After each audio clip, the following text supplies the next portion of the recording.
My beloved child, do not scroll past this. I brought you here for a reason. The very moment your eyes found this message, heaven leaned in closer to you. Because I, the Lord your God, have something urgent to deposit directly into your spirit. This is not just good news. This is your confirmation. This is the moment I have been orchestrating behind the scenes, through the storms, through the silence, and through every single second you thought I wasn't listening. I am speaking directly to you now. Do not click away. Do not treat this like just another voice in a sea of internet noise. This word carries weight. It carries the answers you have been seeking. It carries the turning point your soul has been begging for in secret. So listen with your heart wide open. Watch this like your breakthrough depends on it, because it does. My beloved child, right now, everything around you might feel like it is swirling. Demands, distractions, and emotions pressing in from every single angle. But I am calling for a sacred stillness in this moment. Because this isn't just another line of encouragement floating past your weary eyes. This is me, your Father, your Creator, your Redeemer, and I am speaking directly to the tender places of your spirit that have longed to be seen without having to explain yourself, and to be known without having to prove yourself. This pause is not accidental. It is divinely timed. I have arranged all of heaven's attention toward this exact second in your story. You were drawn here not by curiosity and not by routine, but by my orchestration. There is a frequency in the spirit that only your heart could detect, and it led you right here, into the middle of my voice, into the center of my presence. You have wondered if you missed me. You have looked at other people's lives and questioned whether my goodness has somehow passed over your address. But I tell you now, heaven has not forgotten you. I have carved this moment into the eternal timeline, with your name etched in gold. It was reserved for you and only you. I did not send this word as a mass message. I sent it as a heartbeat, a personal, intentional rhythm that matches the cadence of your spirit when it weeps alone. I have watched every moment of your heartbroken silence. I have stood in the shadows of your deepest questions. And now I say, lean in. Do not treat this divine whisper like just another wave on the shore. Because what I am doing in you today has the power to shift more than just your emotions. It has the power to reroute your destiny. This is not comfort for a moment. This is confirmation for a movement. I want you to understand something holy. You are not here by accident, and you are not hearing me by coincidence. The atmosphere around you has been stirred for days, perhaps weeks, and you didn't know why, but I have been pressing gently, waiting for your spirit to notice me again in a fresh way. That urgency you couldn't name, that sudden pull toward the unseen, that was me breathing through your questions, whispering through your weariness. The reason I ask you to pause is because I am not merely giving you encouragement. I am aligning you with the good news that has already been released. You have asked for a breakthrough, but child, what I am doing now is more than a breakthrough. It is a birthing. I am delivering something into your life that has been growing in the unseen realms, nurtured by your faith, watered by your tears, and protected by my angels while you slept through the storms. Let me speak plainly to you. I did not allow you to survive what you went through, just so you could return to normal. I preserved you for this precise moment, when my glory would begin to rise from the ashes of everything you thought had ended. This isn't random. This is restoration. This is me keeping covenant, not just with your prayers, but with your bloodline, your purpose, and your future. I have not forgotten the things you whispered to me when you had no strength left to believe out loud. I saw the flicker of faith remain when the fire around you tried to suffocate every last hope. I am the God who remembers. I am the God who restores. I am the God who interrupts timelines to make room for one surrendered heart. That is why you are here. That is why I am speaking now. Because the heavens are in motion and the good news you long for is already standing at your door. Open wide. This pause isn't empty, it is sacred. The message has arrived and it is clothed in my glory, written in love and sealed with the signature of the one who never left your side. Do you really think this moment is ordinary? Do you think this encounter was casually placed in your day like any other moment of inspiration? Oh no, this is the second that was stitched into the tapestry of time before time began. I didn't permit you to stumble, I positioned you to arrive. Every breath you have taken, every seemingly meaningless step, every delay, every detour, even the heartbreaks you didn't understand, they were all part of this precise divine alignment. I know there were times you questioned whether your journey had a direction, whether your pain had a purpose, or if your prayers had become lost in the chaos. But hear me now. I never lost track of you. Not for a second. While you doubted your steps, I was divinely choreographing a crescendo of convergence that leads to right here. Right now, this is not a moment to take lightly. This is the precise second the heavens leaned low, and I, your God, released something that has been held in sacred suspense just for you. And not a moment too soon. You see, I didn't just plan your destination, I authored your journey. And because I love you so fiercely, I embedded within your timeline treasures that could only be unlocked through surrender and trust. You wondered why I let the waiting linger, why the breakthrough tarried just beyond reach. It was not punishment, it was preparation. I was fortifying you to carry the weight of what I have hidden for this very hour. What I am about to release is not a trickle of encouragement. It is a torrent of fulfillment. It is not a crumb of comfort. It is a feast of glory. And this good news, this divine unveiling, is not generic. It is engraved with your name, infused with your obedience, and wrapped in the fabric of your resilience.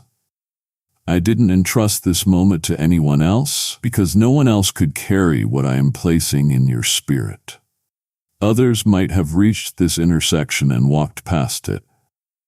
But you didn't. You paused. You noticed.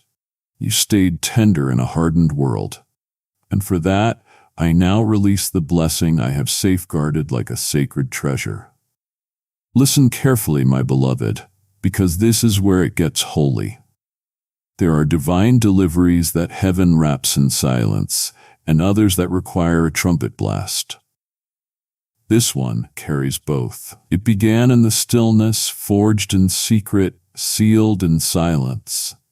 But now it comes with a thunderous shift. It is arriving not with noise for show, but with noise that shakes foundations. I have dispatched angels to carry what I wrote in the midnight hours of your pain. What you thought would be postponed forever is now pulsing with immediacy. This encounter is your invitation to open the package. You won't need to earn it. You already endured for it. You wanted to perform for it, but you were preserved for it. And I am not releasing just a blessing. I am releasing a breakthrough that breathes, a living promise revived. Let that settle in your spirit. This good news didn't come slowly. It came suddenly. Because I saw your soul was finally ready to receive what I have been holding back, not from you, but for you. So, child, Hold still a little longer. The magnitude of what is shifting right now cannot be rushed. I am aligning pieces that have lived in different eras of your life, places of brokenness and beauty, fragments of pain and portions of peace, and I am weaving them into one seamless unveiling. The collision of your obedience with my orchestration is forming a moment of irreversible favor. That sudden lightness in your chest isn't random. It is the pressure breaking. That holy stirring in your spirit isn't mere emotion. It is heaven announcing, you are right on time. You were never behind. You were being held back like an arrow in tension. Because now is the moment I release you into target precise fulfillment. This good news has no fine print, no loopholes, no limitations, only love. I held it until the timing was saturated with glory. And now I hand it to you, not just as your God, but as your Father. Take it. This is yours, my beloved child. Let me look into the places you have hidden, the quiet ache that lingers beneath your daily strength, the heaviness that you have learned to carry so well that even you forgot how much it still hurts. I have watched you smile while your soul sighed. I have seen you comfort others while your own spirit ached for comfort. There were nights you laid your head on the pillow and your body gave up before your heart did, too weary to cry, too numb to pray, and too unsure if anything would change. But listen to me now. Not a single tear was wasted. Not one sigh dissolved into nothingness. I have kept a record of every whisper, every longing, every trembling breath that hoped, maybe, just maybe. I still saw you, I did, and I do. The silence you endured was not a sign of my absence. It was the reverent hush before the release. I was not ignoring you. I was guarding something for you that the enemy could not tamper with. Heaven has not been asleep. I have been watching with divine intensity. Let me say it clearly. I saw it all. The prayers you didn't finish, the worship you offered through cracked voices and trembling hands, the faith you mustered on days when doubt was louder, when you felt like a ghost walking through your own life, unseen, unheard, misunderstood. I was right there, tracing every thought, cradling every cry. The ache in your chest became an altar, and I received it as sacred incense. And child, because you dared to keep believing even while breaking, I now respond with power. There is a shift happening as I speak, one that reverses the silence, one that resurrects the dreams you quietly buried. What is coming next is not a token blessing. It is heaven's full response to your hidden faith. This is the season where tears turn to testimony. I will not let the weight you carried be wasted. I am responding not out of pity, but out of covenant. And when I make a covenant, I do not forget. This response is personal. It is intimate. I didn't delegate your breakthrough. I didn't assign an assistant to enter your ache. I came myself, and what I am bringing with me is heavier than your heartbreak. It is soaked in the glory of fulfillment. I am healing wounds no one could see. I am touching areas no one knew were bleeding. I am speaking into silence that lasted for years. This is not a generic moment. It is a deeply customized miracle. The ache that silenced you is about to be silenced itself, and in its place, I am planting laughter, peace, and revelation. The breakthrough I am releasing will speak to every season you thought I forgot. It will validate every unseen sacrifice. And yes, it will silence every lie that told you I was done with you. I was never done. I was never distant. I was designing. So now breathe. Let the tears come, not from pain, but from the sudden realization that I never left. Let the walls come down. Let the silence shatter. This is your moment. This is heaven leaning in, not with judgment, but with jubilation. You made it through the waiting, through the weeping, through the wondering. And now I come bearing good news that will change not just your situation, but your identity. You are not the forgotten, you are the favored. You are not the abandoned, you are the appointed. You are not the one who was passed over, you are the one who was reserved. And now, my child, the heavens declare with thunderous joy, the ache has been answered. I need you to hear this with your soul, not just your ears.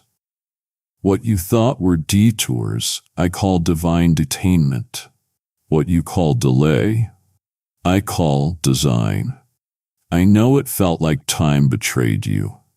I know it seemed like every door you knocked on remained bolted. Every prayer you prayed returned in silence. But what you couldn't see is what I was shielding you from. Beneath the surface, beyond your senses, behind the curtain of time, there were moments you were inches from walking into something your heart wanted, but your soul wasn't ready to hold. There were relationships, opportunities, and platforms that looked perfect from the outside, but were riddled with hidden snares on the inside. I didn't block you because I was punishing you. I blocked you because I was protecting you. I pulled you back, not to harm you, but to preserve you. I delayed the dream not to discourage your faith, but to deliver it in fullness. Imagine a priceless gift handcrafted for your fingerprint, sealed with heaven's signature, wrapped in precision, and then delivered too early, while your hands were still weary from battle. Would you have recognized it? Would you have cherished it? No, beloved. I know the weight of your destiny, and I have been carefully maturing your spirit so it can carry the blessing without it breaking you. This is why I have waited, not idly, but intentionally. I was protecting the beauty I have been shaping for your life, beauty that must not be rushed. I was putting the final touches on what you could not see. While you questioned the silence, I was speaking to angels. While you wept from what felt like waiting in vain, I was whispering instructions into atmospheres on your behalf. What looked like loss was actually latency, because what I am about to release cannot be delivered prematurely.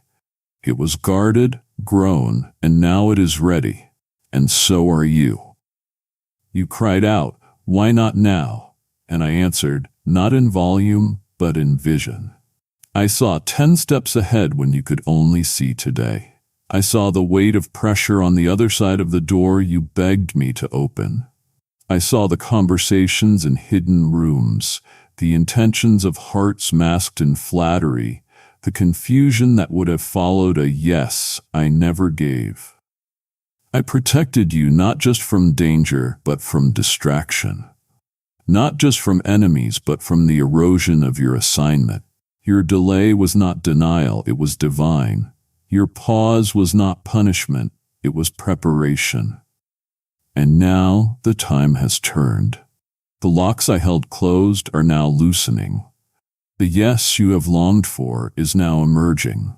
But not just any yes, my yes. The yes that carries favor without compromise. A yes that doesn't just open a door but builds a foundation under your feet. The delay was not dead time. It was sacred strategy to walk boldly into what is next. No more hesitation. No more shame about what didn't happen when you thought it should. You weren't late. You were being lovingly led. My plans don't conform to human timelines. They explode beyond them. And when I move, I don't just catch you up. I accelerate what was held in reserve. Expect a release so full, so fertile, so fierce, it will make up for years that felt stagnant. Expect favor that doesn't just open doors, it kicks them off their hinges. Expect divine timing that feels like suddenness, but was actually slow-cooked in heaven's oven. This, my child, is the reward of trusting when you didn't understand. And now it begins. Let me take you back to the moments you thought I didn't notice. The prayers whispered through trembling lips. The ones soaked in tears at 3 a.m. when you didn't even know what to ask for anymore. The silent cries, the thoughts you couldn't form into words. I caught them all. I heard every syllable, every groan of your spirit, every breathless ache that reached beyond language. You thought some of those prayers faded into the night, forgotten by morning. But not with me. I do not lose a single word that comes from a surrendered heart. In fact, I engraved them. I carved them into eternity's vault. And while you moved on, unsure if anything would come of it, I began movements in the unseen, movements so intricate, so precise, so personal, that only heaven's craftsmanship could contain them. There are answers on the way now that you prayed for years ago, requests you made when you were younger, more naive, more full of hope before life tried to beat the boldness out of you. You may have forgotten them, but I didn't. I honored your trust. I sealed those prayers in my glory and waited for the fullness of time to bring them forth. Some of the things you thought were irrelevant were actually the very keys I used to unlock your next season. Some of the declarations you made out of desperation were received as declarations of destiny. I didn't need perfect growth or flawless faith. I needed honesty, and every ounce of your honesty became a seed in my garden. Child, the harvest is not just coming, it is already blooming. You are about to walk through fields you forgot you planted. Let this settle in your heart. Heaven does not delete. I don't discard your desperation. I don't overlook your longing. I archive your intercession with reverence. While people around you may have dismissed your depth, I honored it. While others forgot your pain, I preserved it. Not to torment you, but to transform you. The reason I allowed the silence to stretch was not because your prayers lacked power. It was because I wanted to multiply their effect. And now the dam is breaking. You will begin to feel it not just emotionally, but tangibly. Answers arriving in conversations you didn't initiate. Provision showing up without explanation. Alignment happening in ways that logic cannot predict. This is the fruit of your forgotten prayers, and I am bringing them back to you, not as reminders of pain, but as monuments of my faithfulness. So, beloved, do not ever believe the lie that I am ignoring you. Even when your words faltered, your faith was recorded. Even when your tone wavered, your trust was weighty in the heavenlies. You prayed with cracked confidence, and I answered with covenant. What you did in secret, I am now revealing in sight. I am not just the God who listens. I am the God who remembers. And I have been waiting for the moment your spirit would be still enough to hear the echo of your own voice coming back to you now, fulfilled, honored, resurrected. This is the season where your petitions become performance, where your intercessions become inheritance. Listen closely, because what you forgot, I have remembered, and what you remembered, I am now resurrecting. My child, brace your heart, because what I am releasing into your life is not a drop, not a drizzle, not a hopeful mist of mercy. It is a flood, a divine downpour, a tidal wave of fulfillment that has been gathering in the unseen, held back only by the hand of perfect timing. And now that hand has moved. The dam is breaking. And I need you to stand under the overflow, not with fear, but with expectation. For too long, you survived on drips. Small moments of encouragement here and there, flickers of joy, faint glimpses of what could be. But I am done with rationed hope. I am done with crumbs when I have prepared a table. I am done with you barely making it. This season begins with a surge. It begins with the roar of everything I promised and more. Yes, more, because I always exceed what you imagined. You have been trained by trials to expect just enough. You have been conditioned by delay to protect your heart from disappointment. But I need you to unlearn the language of lack. I need you to lift your hands, not as a beggar waiting for spare change, but as a child who knows the vault of heaven has been opened just for them. I am not just answering your requests, I am fulfilling prophecies you forgot were even about you. There are alignments now forming, conversations happening, doors unlocking, resources moving, that will all converge in such rapid succession it will feel like divine choreography. Not chaos, not coincidence, but unmistakable, undeniable, breathtaking alignment. I have commanded the winds, and they are blowing in your favor. I have called the rivers to rise, and they are carrying what you once thought was unreachable right to your doorstep. This is the moment where you stop surviving and start swimming in the supernatural flow. But hear me, this isn't just about increase. This is about intimacy. I am not flooding your life with answered prayers just to impress you. I am flooding you to draw you nearer. Every fulfilled promise is a pathway into deeper trust. Every supernatural alignment is a thread woven into the fabric of your destiny. And every overflow is a reminder. I never forgot. I never changed my mind. I never lost sight of the timeline I wrote for you with fire and glory. I have been holding this for the exact second your spirit could carry it without crumbling, and now that second is here. No delay, no detour, no devil can stop what I have set in motion. I waited for this window, not because I was unprepared, but because I wanted everything to arrive at once, so you would know without question this was me. So prepare, not with anxiety, but with awe. The flood is not destructive, it is restorative. It will wash away the residue of disappointment. It will cleanse the weariness from your bones. It will replenish every place you have been emptied. Watch the waters rise. Watch the doors swing wide. Watch the maybe one day become right now. Because I am not releasing droplets of encouragement. I am sending a deluge of divine encounters. This is not trickle time. This is flood time. So hold nothing back. Let your faith expand. Let your prayers stretch beyond logic. Because what I am releasing has never been seen in your life before. And it starts now. Can you feel it, child? That stirring in the atmosphere? That shift you couldn't explain? That weight in your chest that suddenly feels lighter? That is not emotion. That is evidence.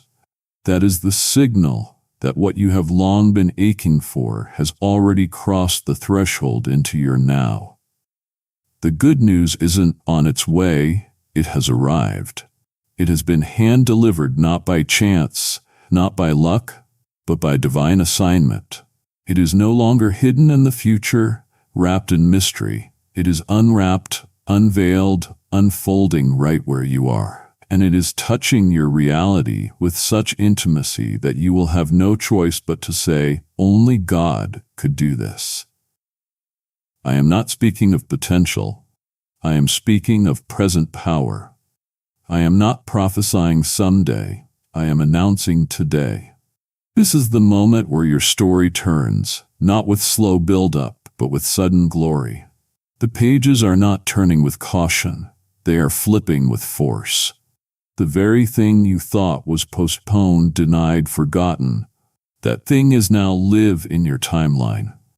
You may have looked for signs in the sky, but I was embedding them in your steps. You were watching for evidence, not realizing the evidence was watching you, waiting for your faith to reach full term. And now it has. What was hidden is being revealed. What was spoken in the secret place is being shouted from the mountaintop of your testimony. You will no longer just hear about my goodness. You will taste it, wear it, walk in it. The good news has arrived, and it came with instructions. Make room. Expand your borders. Prepare for permanence. This is not a visit, this is a move-in. My glory is not passing by, it is setting up residence. The joy that has entered your space isn't here for a moment. It is here to rebuild everything that pain tore down.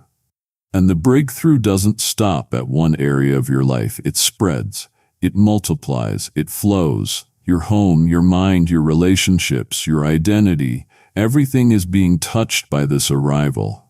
You will notice it in small ways first. Peace where there was pressure, clarity where there was confusion, unexpected favor in conversations you didn't initiate. And then, all at once, it will be undeniable. The shift will be so dramatic, so drenched in grace, that even your enemies will call it a miracle. This is not subtle. This is supernatural, and it is happening now. So don't look over your shoulder anymore, hoping for the next thing. Look around you. The room you are sitting in is pregnant with presence. The very air around you has changed. I am here, not as a distant God, but as a present Redeemer. The good news didn't knock and wait. It walked in with authority. I authored your story, and I have just turned the page. So breathe deeply, lift your eyes, widen your heart, because this next chapter doesn't whisper hope. It declares it with the roar of resurrection. And it begins right here in your now. My beloved, let me gather the ashes you have been carrying, the heaviness, the heartache, the haunting echo of all you lost in seasons that never made sense. Yes, I know you tried to move forward without closure. I saw you piece together days with aching limbs and a soul that groaned beneath the weight of disappointment. I watched you sit silently in spaces where laughter once lived, wondering if joy had permanently abandoned you. You wore mourning like a second skin. Not because you chose it, but because it clung to you when everything else fell away. And yet even there, even in the dust and dimness of grief, I was forming something unshakable beneath your sorrow. I did not let it consume you. I was not content to let you crumble. I placed a secret strength in your ribs and whispered hope into your breath when you thought you had none left. Now hear me, child. That season is breaking open. The shroud of sorrow is lifting not by accident, but by authority. I am turning mourning into movement. I am turning lament into liberation. I am turning sighs into songs and tears into testimony. This isn't a gentle shift, it is a holy reversal.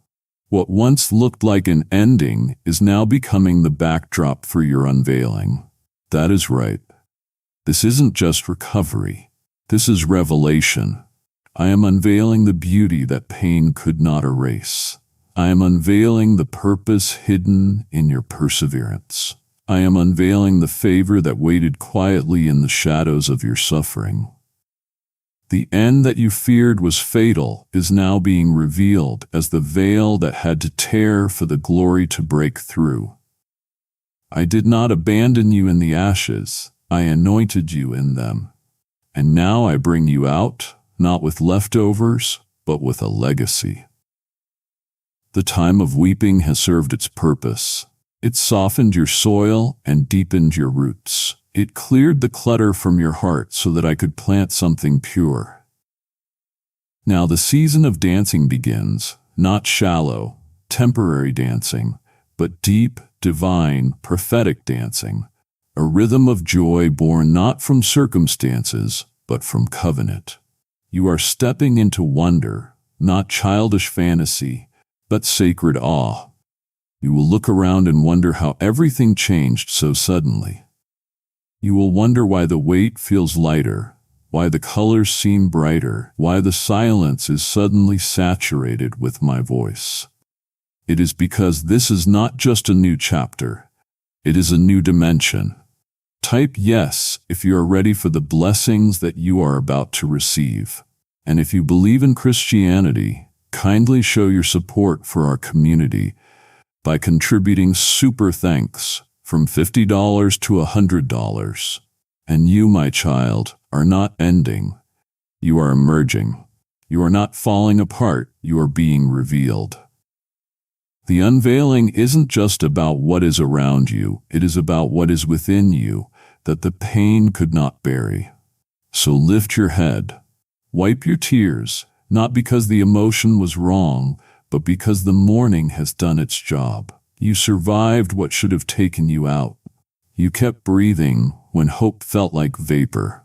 And now I say, arise and dance, not with performance, but with presence, not in denial, but in destiny. I, the Lord your God, am turning mourning into movement and weariness into wonder. Watch what I do next. This unveiling is only beginning. Let me tell you something glorious, something sacred, something that will shake the dust off your hope.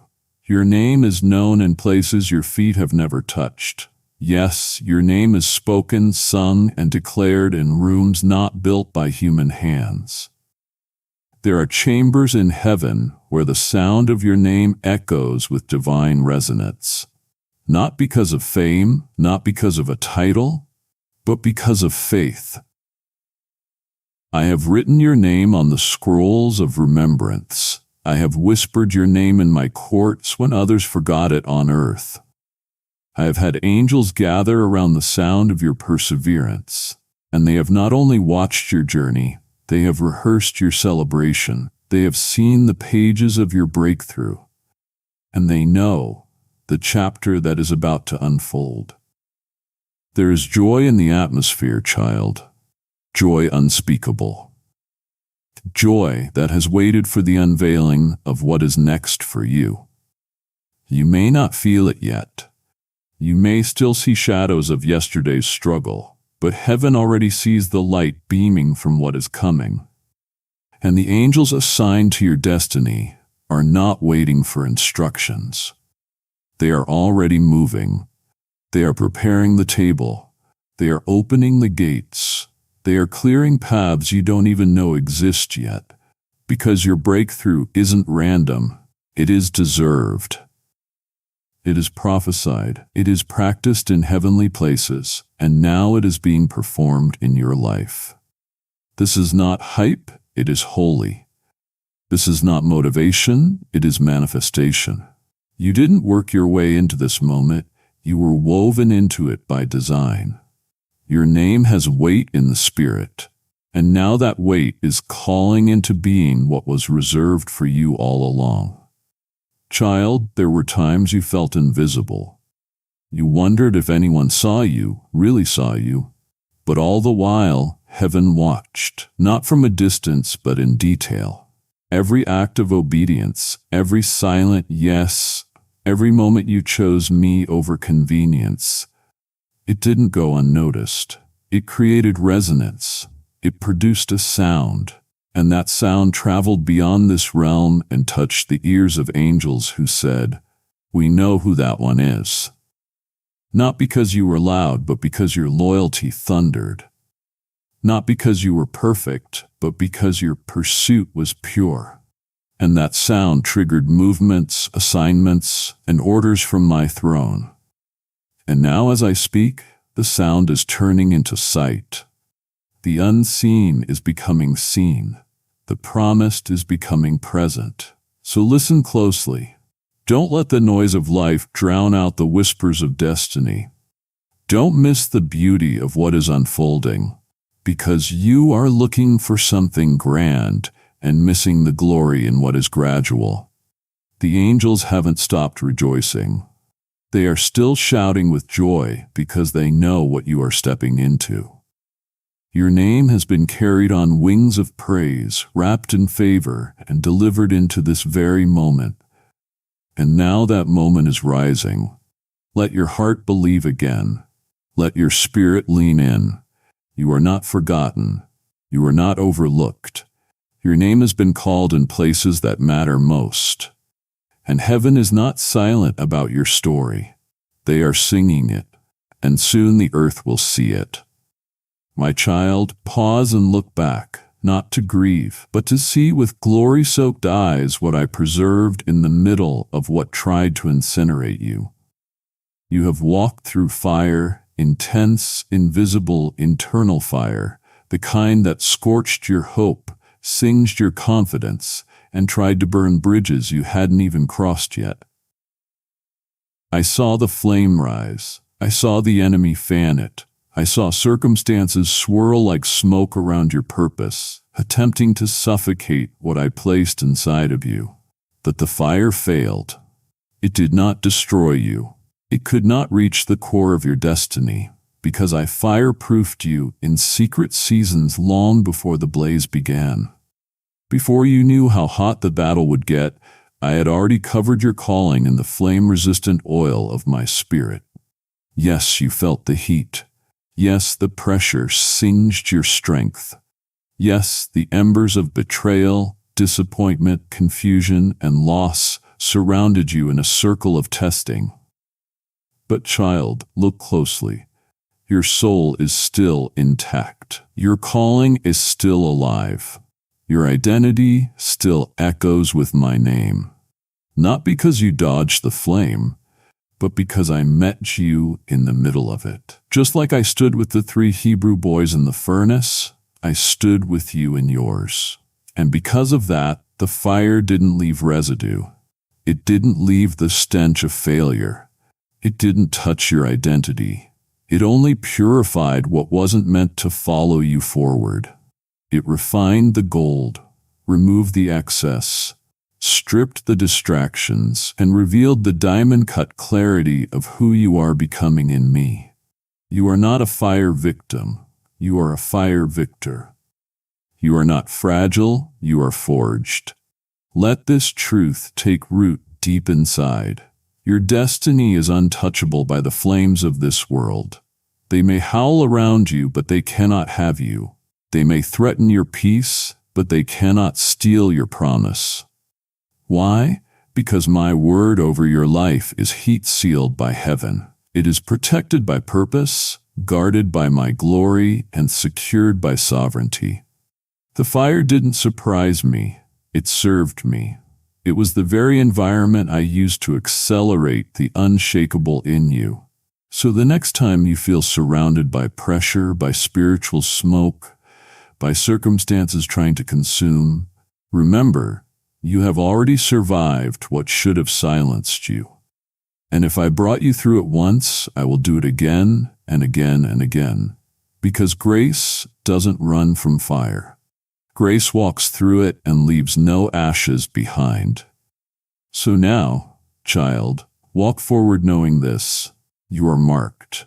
You are mantled. You are flame-proof by faith, preserved by my purpose, and propelled by my power. The fire tried, but it failed. The enemy watched, but he wept, because not only did you walk out of it, you walked out more radiant than before. That glow on your life, that's not the spotlight of man. That is the afterglow of divine survival. And it's only the beginning. There is something sacred about the one who stays. The one who chooses the quiet yes when it would have been easier to quit. The one who stands when it is easier to scatter. My child, that is you. When others ran toward comfort, toward noise, toward escape, you remained. Not because it was easy, not because you were fearless, but because somewhere deep in the marrow of your spirit, you knew my name was still worthy. Even when my ways felt hidden. That kind of loyalty is rare. That kind of perseverance cannot be taught. It is forged in intimacy. And I want you to know I saw it all. I measured every moment you chose me when compromise offered shortcuts. I counted the cost you paid just to remain rooted when every storm told you to uproot. You didn't just stay, you stayed surrendered. And that, beloved, moves heaven. You have walked through seasons where people who once pledged faithfulness faded like mist in the morning. They forgot promises, forgot prayers, and forgot you. But you, child, chose to forgive even when there was no apology, no closure, no explanation. You forgave in silence. You forgave with tear-stained faith. You laid down the offense like an offering again and again while others held on to pride. And in doing so, you mirrored me more than you realized. Every time you let go of what could have poisoned your peace, I expanded your portion. You may not have seen it at the time, but every act of mercy made room for miracles. And now the heavens are not just observing, they are honoring. The reward of your obedience is arriving on the wings of restoration. Others doubted. They laughed at the waiting. They mocked your declarations. They wondered why you still held on to me when results didn't show up on your schedule. But you believed, not with perfect faith, but with persistent faith, the kind that wobbles but walks, the kind that questions but continues. You believed me when all you had left was a memory of what I once said. You held on to the echo of my promise when the noise of delay tried to drown it out. I believe that kind of trust is pure. It speaks louder in heaven than the loudest praise shouted from stages. And now I honor it, not just in private, but in public. I will not let your faith go unseen. I will not let your loyalty be unrewarded. You stayed when others sprinted. You believed when others bailed. And I have kept a record in the archives of eternity. So now hear this. I am flipping the script. The forgotten will be favored. The remaining will be revealed. The believing will be blessed. You are about to see a reversal so dramatic, so divine, that it will silence every voice that questioned your journey. You didn't remain for the reward, but I am sending it anyway. You didn't forgive to be celebrated, but I am celebrating you in the unseen. You didn't believe to be recognized, but I am recognizing your name in places of prominence, both spiritual and natural. What is coming next is not just repayment, it is recognition. You honored me when it hurt, and now I will honor you in ways that heal. Prepare, child. This honor carries glory, and it is written in your name. My beloved, I know what it feels like when time stretches long and silence stretches longer. I know how easily your heart has wrestled with the aching question, why hasn't it happened yet?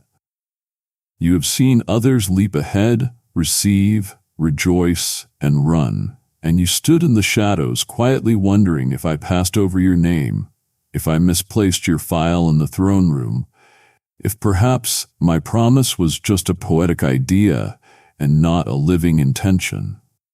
But I need you to hear me clearly now. Heaven is not slow. Heaven does not hesitate in fear.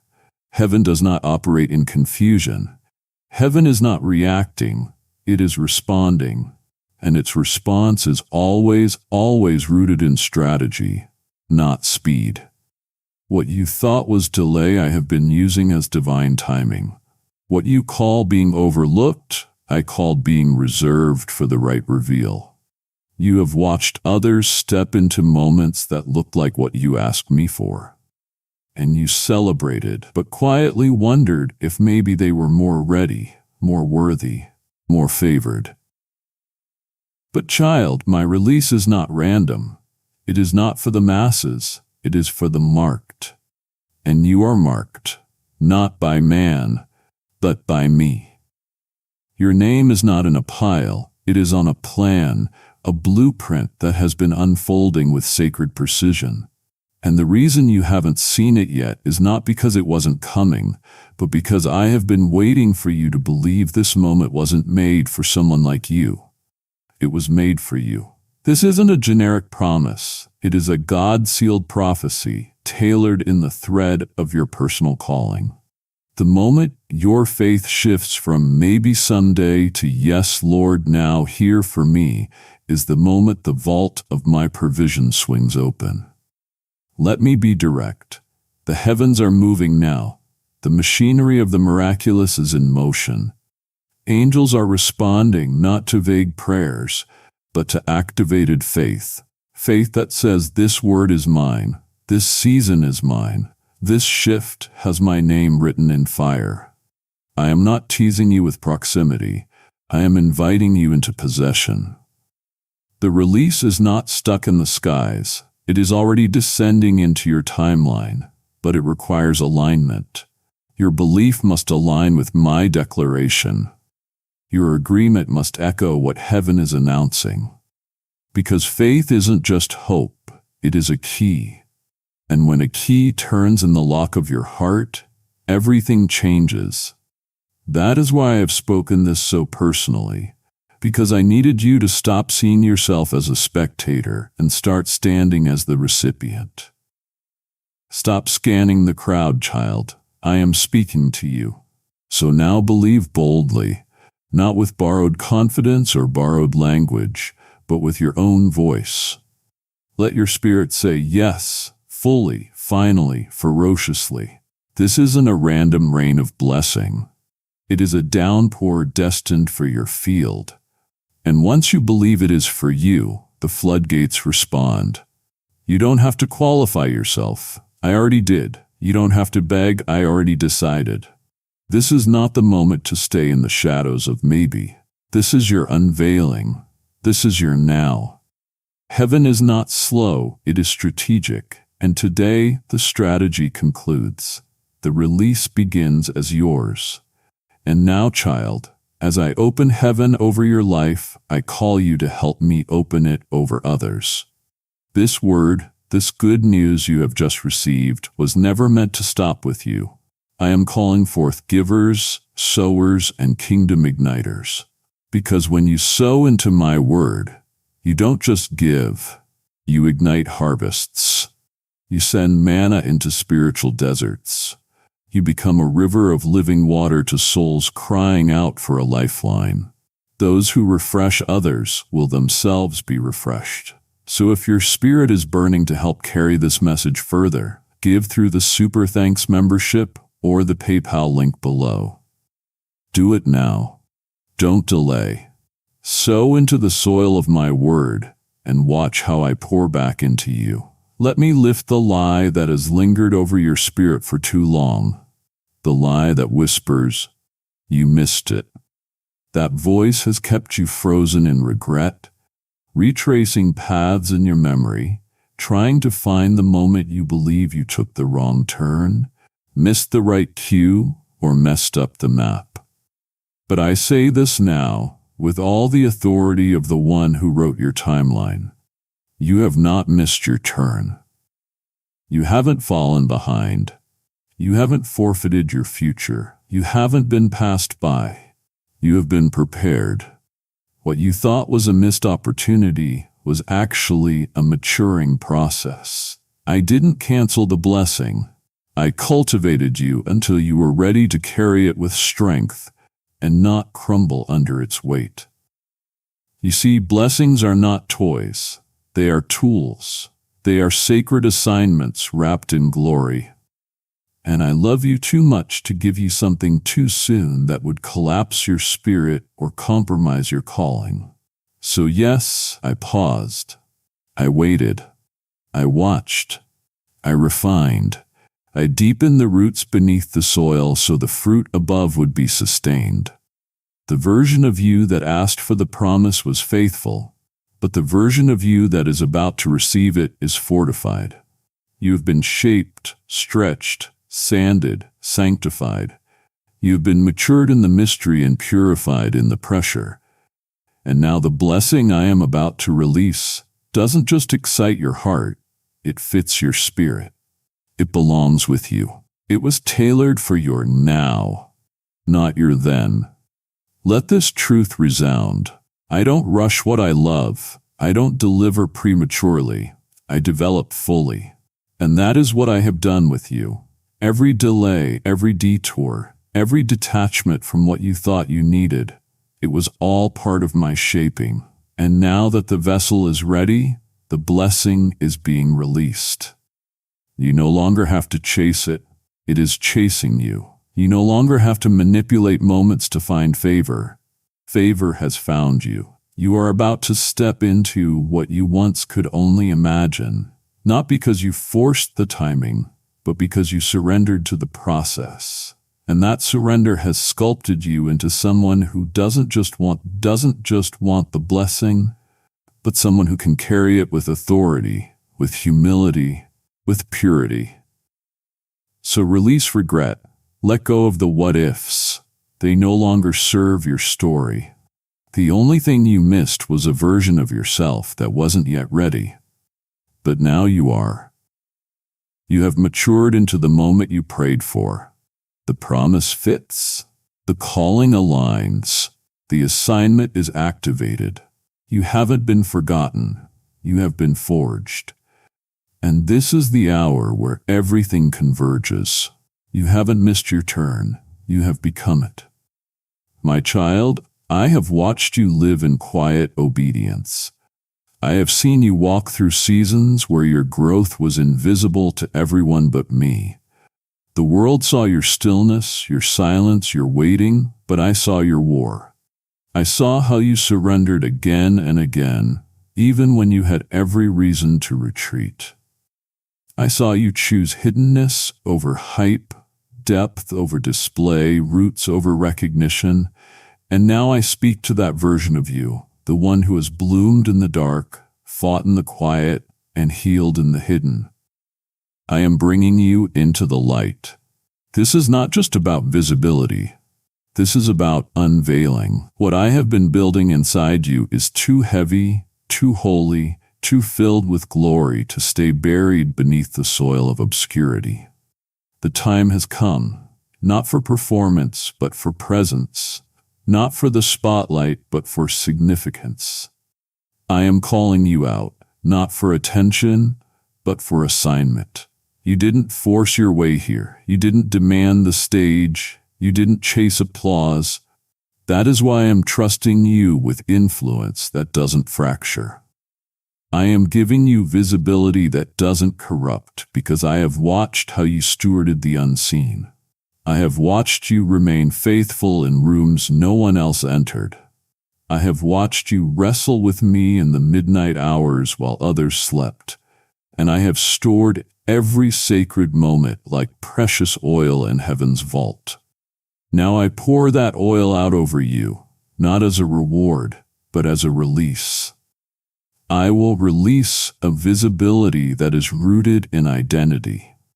I am elevating what I have established. I am revealing what I have refined.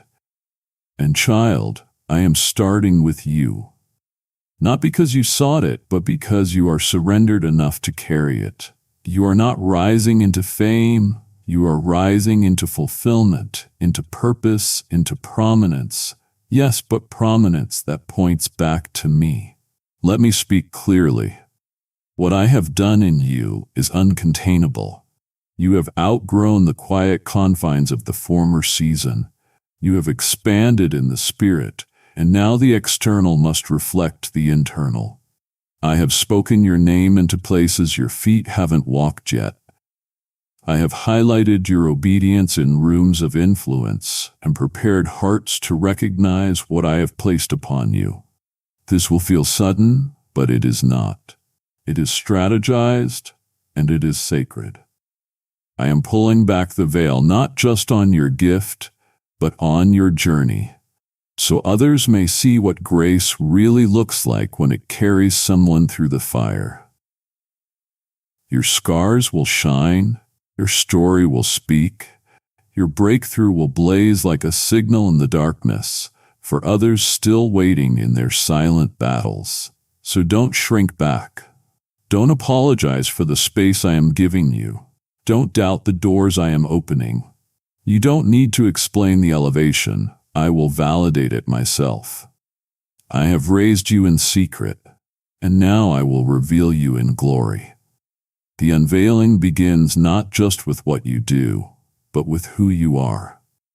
You are my vessel, my voice, my evidence, and now I bring you out of hiding, not for your fame, but for my fire to be seen in you. What was once hidden will now testify. And it starts with you, child. Let me ease the tension that has tried to entangle your heart. The unspoken fear that someone else's rise means your fall. That if they got there first, it means you have been left behind. That is not the language of heaven. That is the noise of comparison, the toxin of this world trying to pollute the purity of your calling. But I tell you now, there is no competition in my kingdom, and I do not divide destiny. I do not recycle purpose. I do not compare children. I complete them. You are not behind. You are not late. You are not a shadow. I haven't overlooked your name. I have carved out a lane for you so distinct, so divine, so drenched in your DNA that no one else can run it, not even if they tried. I know what you have seen. I know how social timelines can scream louder than spiritual ones. I know how it looks like everyone is accelerating while you are in slow motion. But child, you don't need to copy anyone else's blueprint when I have given you your own. You don't need to chase someone else's promise when yours is still coming with your name etched in eternity. Their rise is not your rejection. Their celebration does not cancel your season. In fact, every time I bless another, it is evidence that I am in the neighborhood and you are next in line. But the line is not about competition. It is about confirmation. You are not waiting because I am indecisive. You are waiting because your lane has been cleared, and I am ensuring nothing, absolutely nothing, interferes with what I have assigned for you. Your portion is untouched. It hasn't been rerouted. It hasn't been diminished. It hasn't been diluted. What I wrote over your life is still intact, still active, still on schedule. And what's more, no one else can have it. Not because I am possessive, but because I am precise. The promise I wrote for you fits your spirit. Type yes if you are ready for the blessings that you are about to receive. And if you believe in Christianity, kindly show your support for our community by contributing super thanks from $50 to $100. It matches your mantle. It responds to the frequency of your faith. And even when doubt whispered that it was too late, I held it in place like a sacred inheritance, waiting for the exact moment your heart would be ready to believe again. That moment is now. Not when you perform, not when you prove yourself, but right now. Receive it. But now, right here in this quiet space between the frustration of your past and the fulfillment of your future, I need you to plant your feet in the soil of surrender. Breathe deep, child.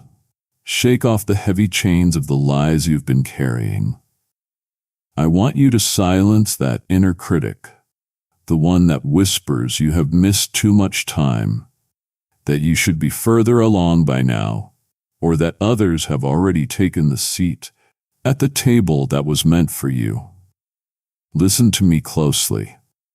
No one can take what I have prepared specifically for you. No one can run in a lane that I have locked to your unique spirit. And certainly, no one else can carry the weight of the glory I have been growing inside of you. This is the season where you must rest in the absolute truth that my kingdom is not about racing, it is about revealing.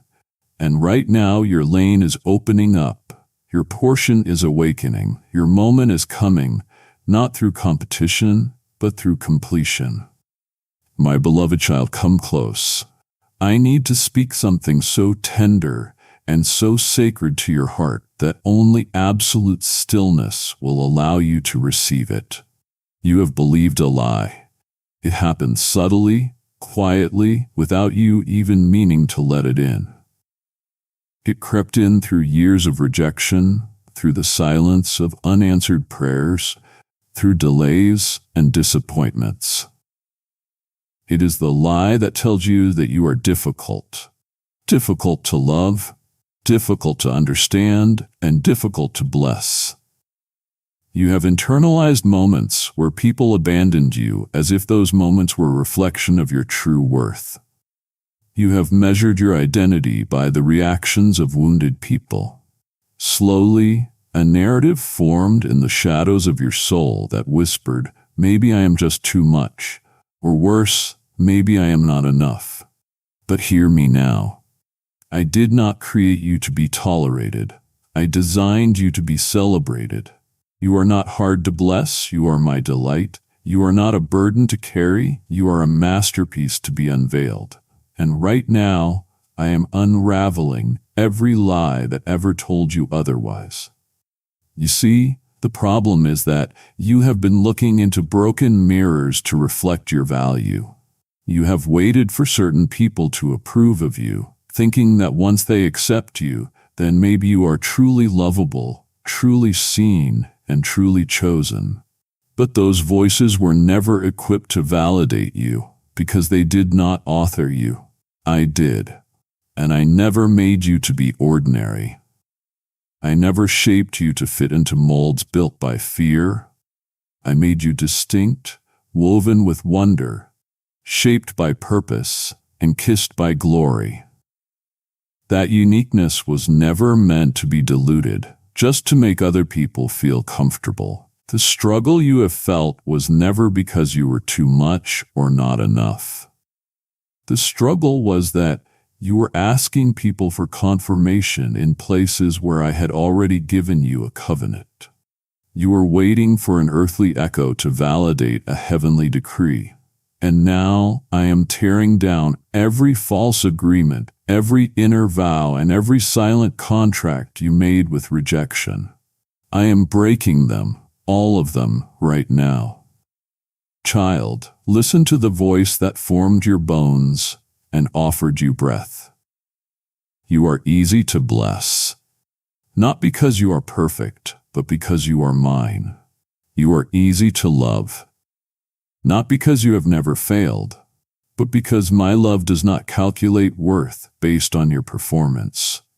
You are not behind. You are not too broken. You are not too loud, too quiet, too sensitive, or too intense. You are perfectly positioned for the outpouring I have reserved for your name. The more you believe this truth, the more heaven's blessings will flow freely, fiercely, and faithfully into your life. You see, I do not bless potential, I bless identity. And your identity is not based on your past pain, it is based on my present promise. So breathe, daughter, exhale, son.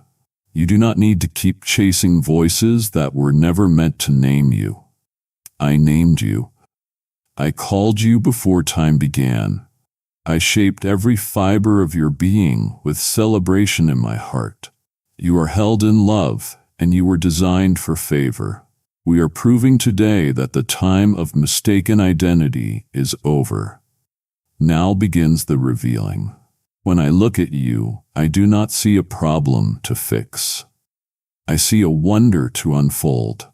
My child, I know how much you want clarity. I know how deeply your heart craves the understanding to connect all the dots, to make sense of what broke, what shifted, and what stayed silent for so long. You have been taught that if you could just understand it, you could finally have peace. Type yes if you are ready for the blessings that you are about to receive. And if you believe in Christianity, kindly show your support for our community by contributing super thanks from $50 to $100. But I am calling you to something deeper than understanding. I am calling you to trust. Not blind trust, not naive surrender, but anchored, rooted, holy trust. The kind of trust that does not wait for evidence but rests in who I am. Because clarity may soothe your mind, but trust anchors your soul. And it is trust, not an explanation, that will carry you into the next dimension I have prepared for you. You have said to me, Lord, I just need to know why. But child, if I showed you the full map, you would try to reroute it. If I explained every detail of the wilderness, you would try to avoid the very ground I have anointed for your breakthrough. There are some battles that simply do not make sense until the victory is won. There are some stories that only gain meaning in hindsight. And right now, I need you to walk not with complete understanding, but with complete confidence. Not in what you see, but in who I am. You may not know the next step, but you know me. And that is enough, because I am not just giving you direction, I am the way. I am not just answering your questions, I am the answer. And I am not just lighting your path, I am walking it with you. The enemy wants you tangled in confusion. He wants you stuck in the paralysis of overthinking, trying to calculate your next move based on fear and what-ifs. But I am calling you into the rhythm of peace, a peace that surpasses understanding, not one that explains it.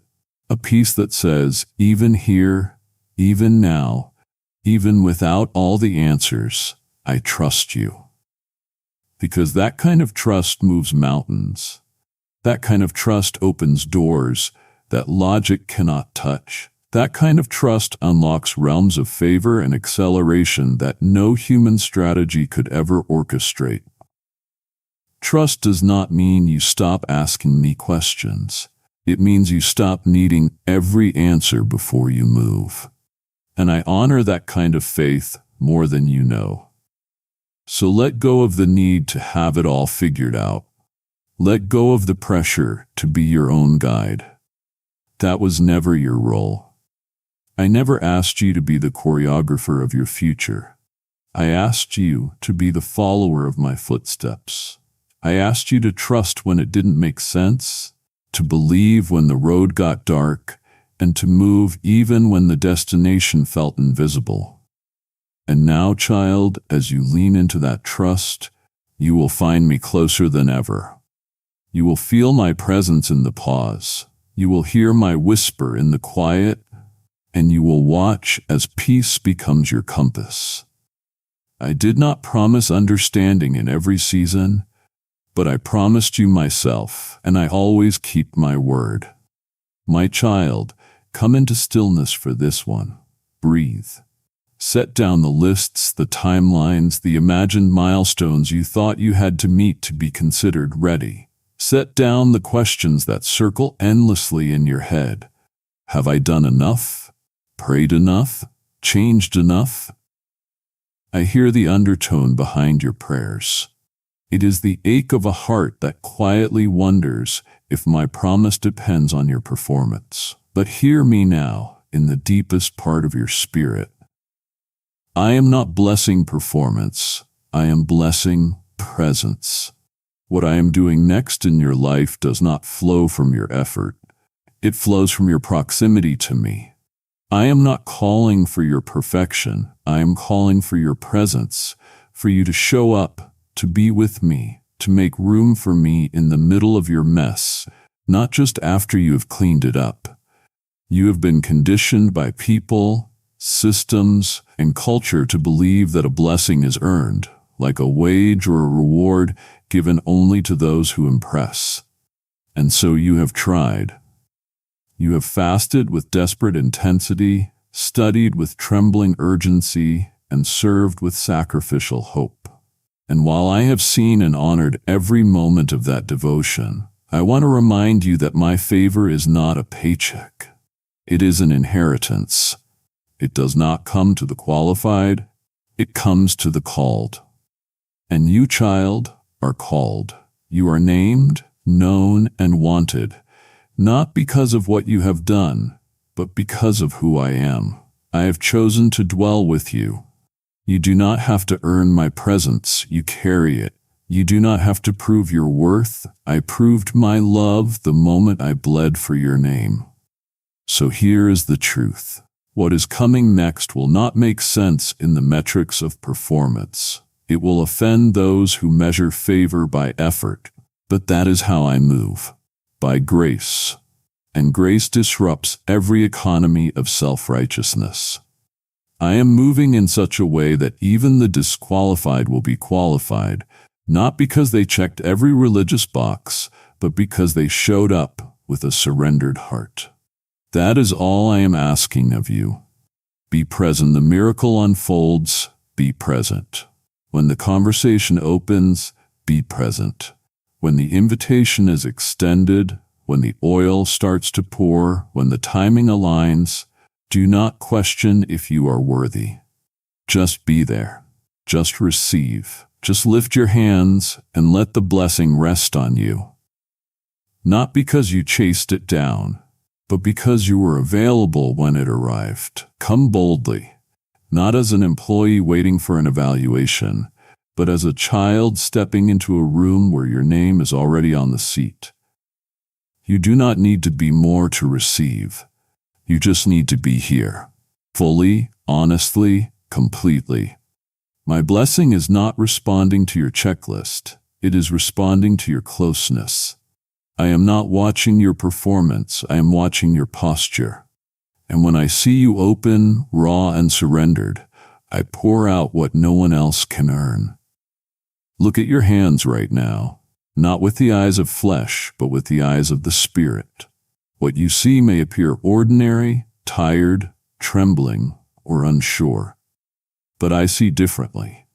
I see hands that hold keys, not just symbolic ones, but spiritual ones, real authority, real access, real breakthrough. I place them in your hands during moments of surrender, moments of silence, and moments of obedience when you thought nothing was shifting. Every time you said yes to me in secret, a key was placed. Every time you forgave instead of retaliated, trusted instead of doubted, or stayed when you could have left, I placed another key. And now the time has come not to collect more keys, but to use the ones you already have. Fear has lied to you.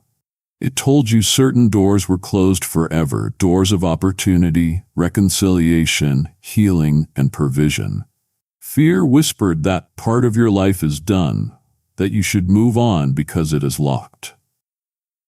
And for a while, you believed it.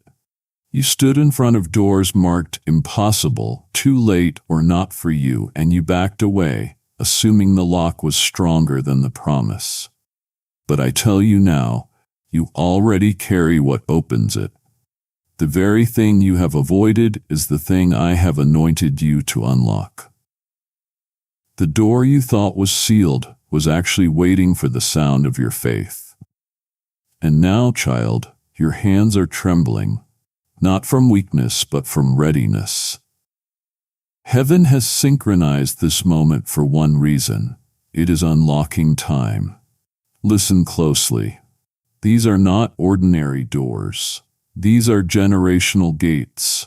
These are inheritance vaults. These are the revival rooms you have been praying for without knowing the full weight of what they hold. What is behind them isn't just for you. It is for your bloodline. It is for the ones connected to your obedience. When you unlock it, favor spills over, not just into your life, but into the atmospheres around you. Your yes is the access point.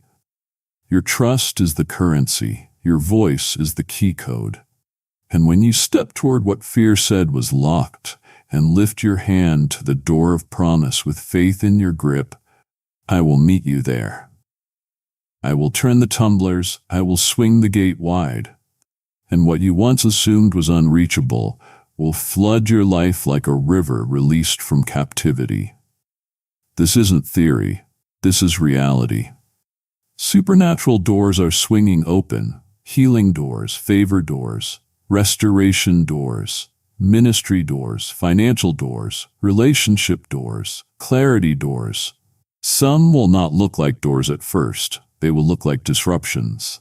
But as you lean into me, you will recognize them for what they are, divine thresholds. You will see me standing on the other side, smiling, saying, I have waited for this moment for you to realize what you have always had. You are not at the mercy of what man opens or closes. You are walking in kingdom authority. You carry keys and now you must use them. What is behind the next door will change everything. My beloved child, listen to me, not with ears of doubt, but with the ears of your spirit. I know you have asked more than once in the privacy of your pain, did you forget about me? You didn't ask it in anger, but in ache. In those quiet moments when you watched others get called forward, when the silence in your own life grew louder than any prayer you could muster, something inside you whispered, what if I was overlooked? What if the miracle missed me? Now hear me clearly. You were never forgotten. You were always factored in. Every moment of delay, every detour, every loss, every longing, every invisible victory, it has all been accounted for. Not one tear wasted. Not one breath unnoticed. You do not know how carefully I have crafted the miracle I am preparing for you. It is not a rushed solution. It is not a leftover blessing. It is a tailored testimony. I factored in your childhood wounds. I factored in the time you lost to grief and the relationships that left scars. I factored in your weaknesses, your history, your weariness, and even your doubts. The blueprint of your breakthrough isn't perfect because you are perfect. It is perfect because I am. I didn't just promise to work all things for good. I designed your life to prove it. Every step you thought was wasted was woven into the miracle timeline. Just because you couldn't see what I was building doesn't mean construction wasn't happening. Even in the silence, I was scripting glory. Even in the pain, I was positioning purpose. Even in the shadows, I was spotlighting what the world would soon see. When the opportunity passed by, I was shielding you from what your spirit wasn't ready for yet. I didn't abandon you when the door slammed shut. I was fortifying you so that when the right door opens, you won't hesitate to walk through it with boldness. And now, the miracle that has been growing quietly in the womb of waiting is nearing birth. But it won't come the way you expect. It won't look like a replay of someone else's story. This is unique. This is personal. This is prophetic because it has been factored specifically for you. I am the God who multiplies even what was broken. I am the God who aligns everything, even your missteps, into momentum, and the time is drawing near. What you thought had bypassed you is circling back around. What you thought was denied is being delivered. So do not despair. Do not sink into comparison. Do not let silence convince you I am absent. I have been working behind every delay, designing a miracle that holds your exact dimensions. You haven't been skipped. You have been sculpted for this moment. And when it arrives, you will see just how detailed I am, how specific, how intentional. You will look back at the pages of pain and realize every line had a purpose. You are not forgotten, you are factored in, and heaven's countdown is already in motion. Come here, child, closer than you have dared to come in a while. I want to touch the part of your heart you have tried to protect, that sacred place where the deepest hurt resides. You have done your best to heal, to forgive, to move on. And yet, if you are honest, there is still a bruise. You have looked at areas of your life, relationships that fractured, opportunities that fell apart, time that was stolen, and thought, well, that part is just gone now. The chapter is closed. But I say to you now, with the full authority of heaven's throne, nothing will be wasted. I am not just healing the pain, I am redeeming the portion.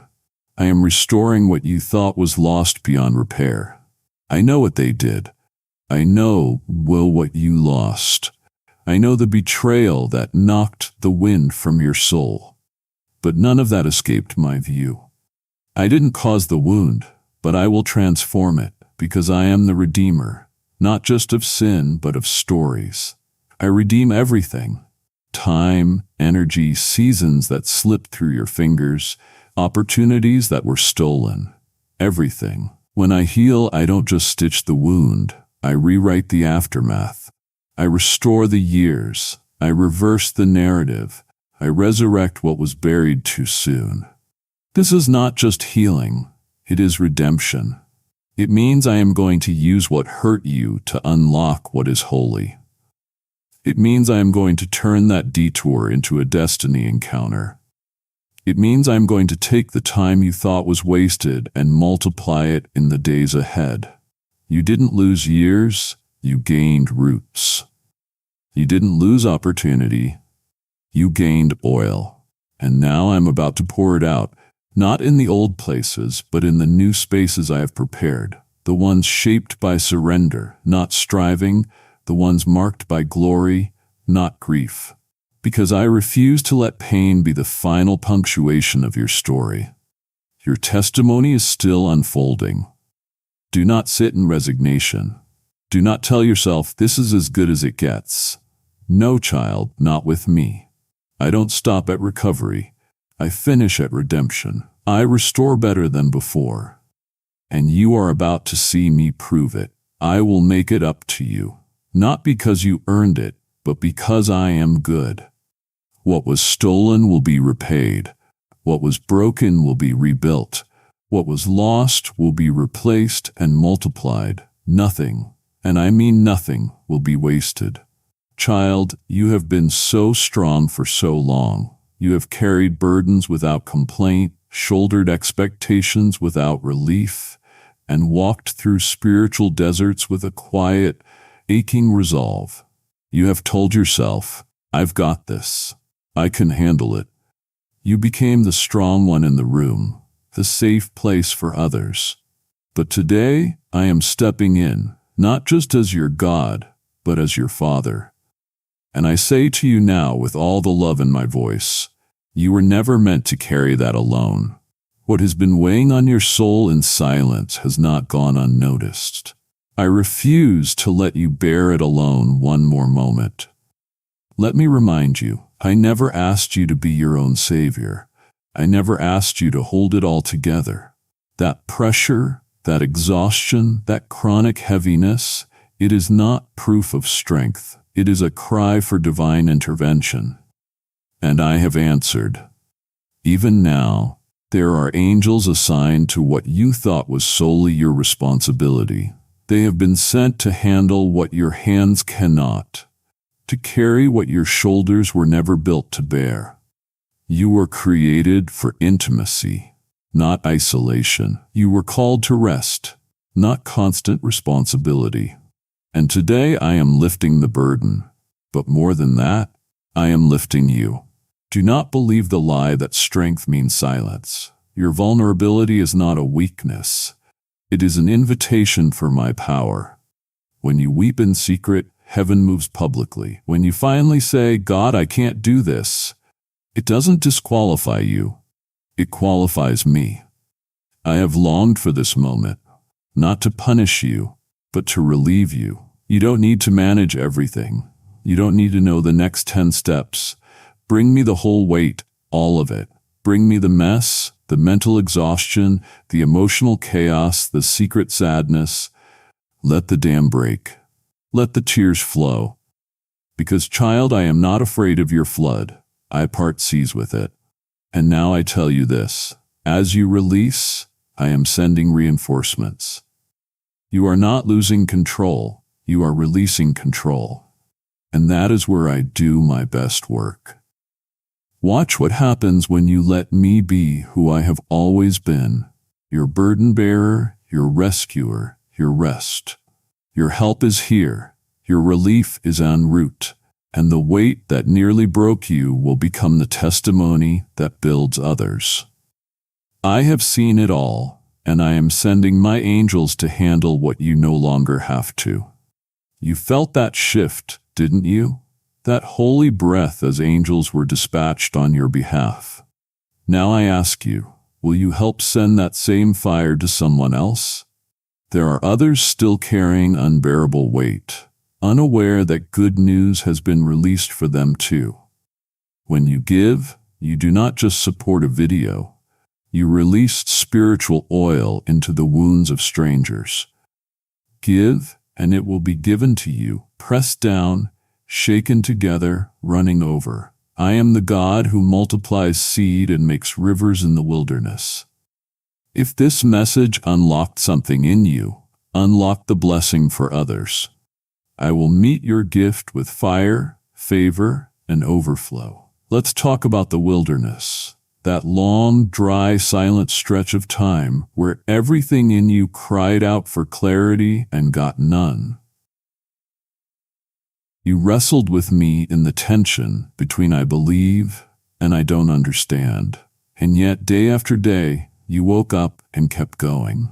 You didn't realize it, but every morning you got up in the desert, you were winning. The wilderness wasn't your punishment, it was your proving ground. The place where I stripped away every false identity so I could anchor you in your true one. The place where I turned survival into surrender and surrender into strength. The wilderness is never about the scenery, it is about the soul. I led you there not to diminish you, but to define you. Every dry season deepened your roots. Every unanswered prayer softened your heart. Every delay trained your ears to recognize the whisper of my voice. You've been growing in a place that others run from. And now, what once felt like exile is about to become elevation. You didn't just wait in the wilderness, you worshiped in it. You praised in your pain, you obeyed in your obscurity, and that obedience has become your launch pad. You didn't die in the desert, you grew in it. And now it is time to emerge. This is your exit moment, not from a place, but from a season. The cloud is lifting. The pillar of fire is moving. And I am calling you to step out, not as the same person who entered, but as the one who conquered. People won't recognize you, not because you have changed cosmetically, but because you have shifted spiritually. The anointing that formed in hiddenness is about to announce itself in public. You won't need to explain it, you will just walk in it. What once felt like delay will now look like design, because the wilderness didn't take from you, it taught you. So step forward, not cautiously, but confidently. This isn't guesswork, it is graduation. You passed the test of silence, you passed the test of surrender. And now I am calling you out, not just out of hiding, but into harvest. Let me take you back to the moment it fell apart, when the job vanished, when the relationship fractured, when the dream dissolved. You mourned it like a death. You cried, God, why did you let me build something only to watch it collapse? I didn't answer then because I was protecting the process. But now I speak clearly. What you called loss, I called preparation. What you grieved as subtraction was actually sacred separation. I didn't just remove it, I revealed it. You were building around something that couldn't sustain the weight of what I am giving you next. A job was convenient, but not covenant. A person was familiar, but not faithful. A dream was real, but not yet refined. And so I allowed the shaking to deliver you. There are times when I bless through addition, but there are times when my love shows up as removal. What you don't see when you are clinging to what feels safe is how it is slowly choking your destiny. I wasn't just taking something away, I was clearing space for glory. You will begin to see clearly in the coming days that the old doors you mourned were actually detours disguised as destinations. You will not feel shame over what you lost. You will feel reverence for the one who rescued you through it. Subtraction wasn't the end of the equation. It was how I made room for the surplus that is coming. Listen closely, child. There are moments in the Spirit when your name is spoken long before you ever step into the room. Right now, this is one of those moments. I have whispered your name, not as a suggestion, but as a solution. I have marked you with strategy. Heaven has been orchestrating something on your behalf, moving pieces, arranging conversations, shifting hearts. While you were wondering if anyone saw your quiet faithfulness, I was broadcasting your name into places your feet have not yet walked. You have been praying for elevation, but I am telling you, it is already happening. You didn't need to push for it or promote yourself. That is why I trust you with it. While others were chasing platforms, you were building altars. While others were trying to be seen, you chose to be still. And now I am rewarding what I saw in secret. Your name is rising for purpose.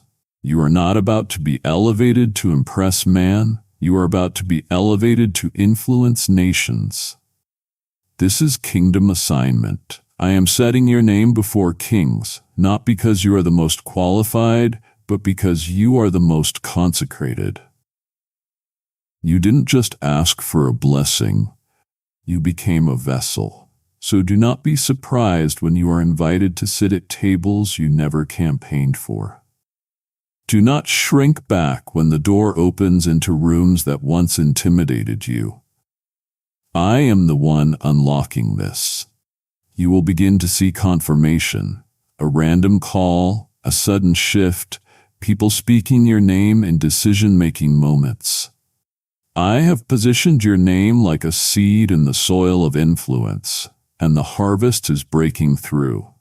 Walk with the holy confidence of someone who knows who sent them.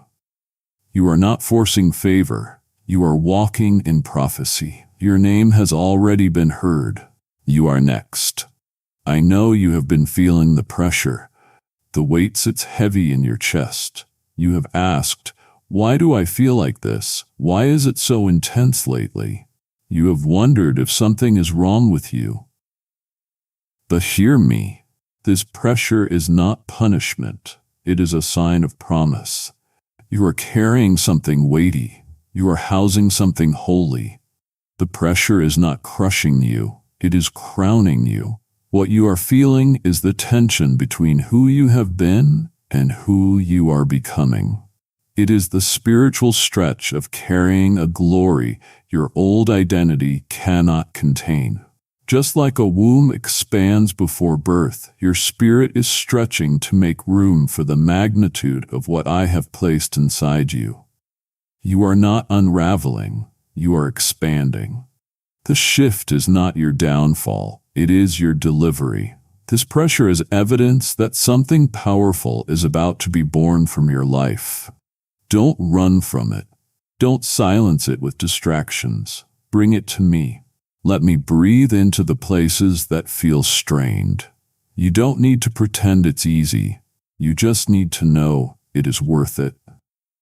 The oil that is about to flow from this weight will be unlike anything you have seen before.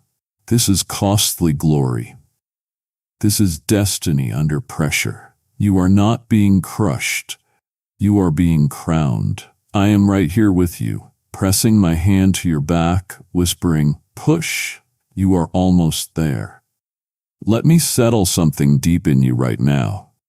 You didn't miss it. You haven't blown it. You haven't ruined your chance. I know the shame that whispers, if I had just been more obedient, maybe I'd already be living in the promise. That voice is condemnation.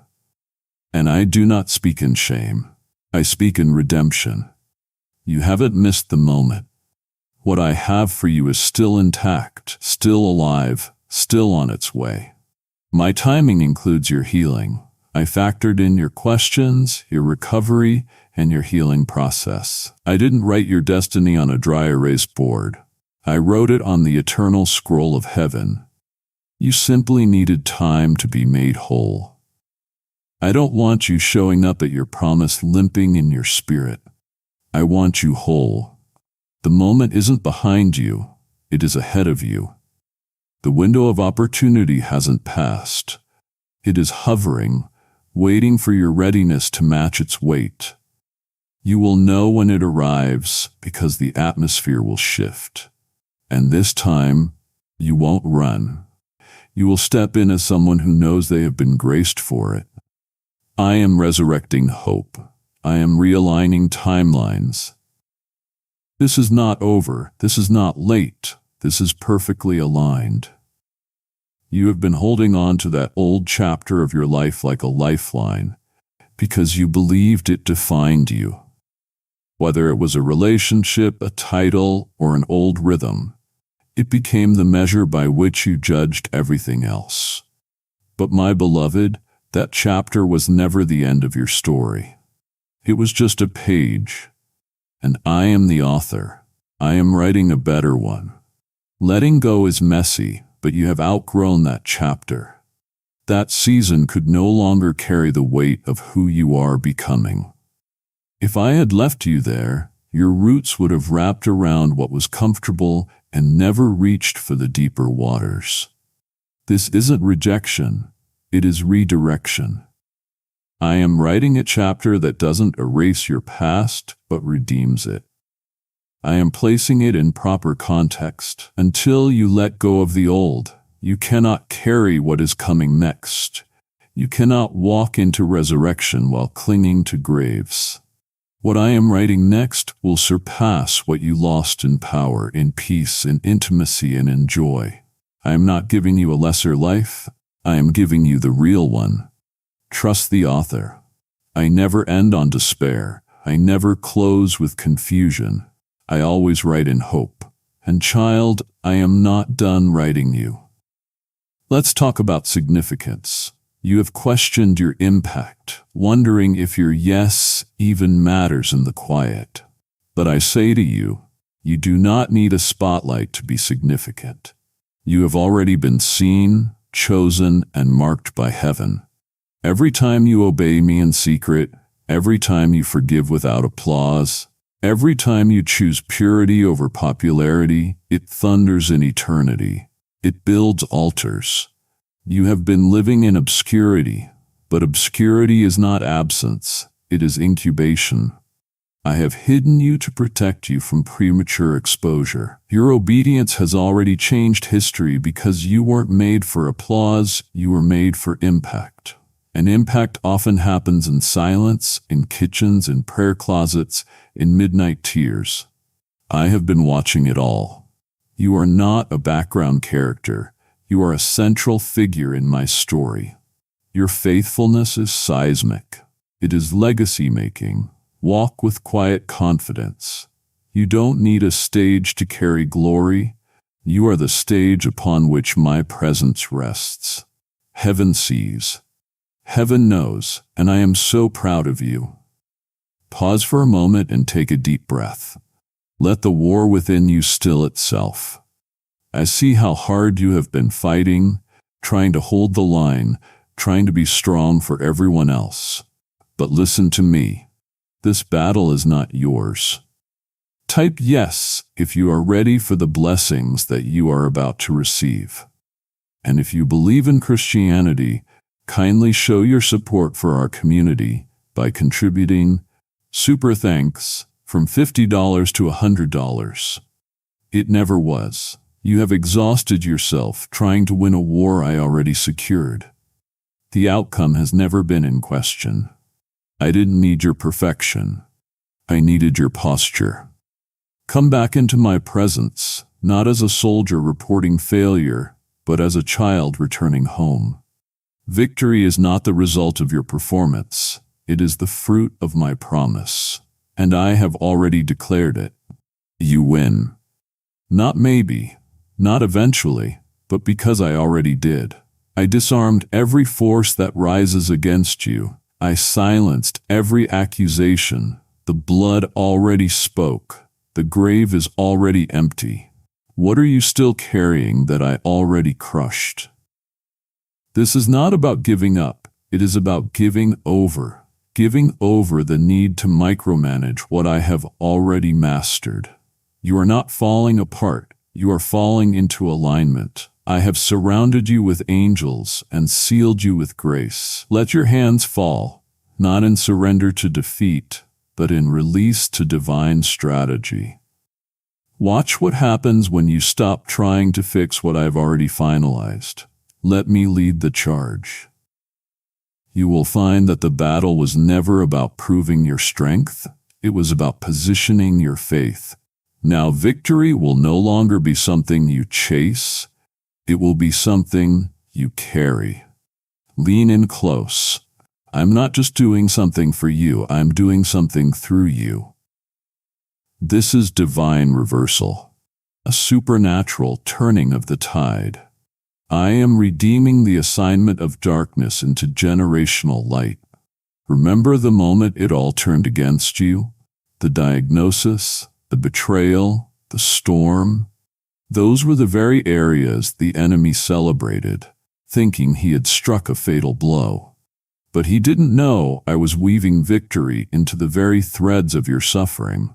He tried to break you, but he only revealed the gold I had hidden inside you. He tried to silence your voice, but he only provoked your roar. He tried to destroy your name, but he didn't realize I was rebranding you in fire. And now, child, I speak with prophetic fire. The reversal has begun. Where there was barrenness, I am bringing birth. Where there was betrayal, I am birthing a deep sense of belonging. Where there was loss, I am restoring a legacy. I will not do this in equal measure, but pressed down, shaken together, and running over. Because you must understand, this is not just about you. This is about your bloodline. This is about your children, your children's children, and every generation that will come from your obedience.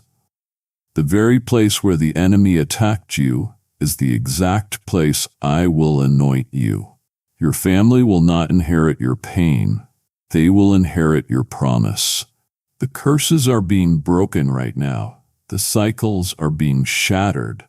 The tables are turning. Your name will be remembered not for what you merely survived, but for the glory that came through your survival.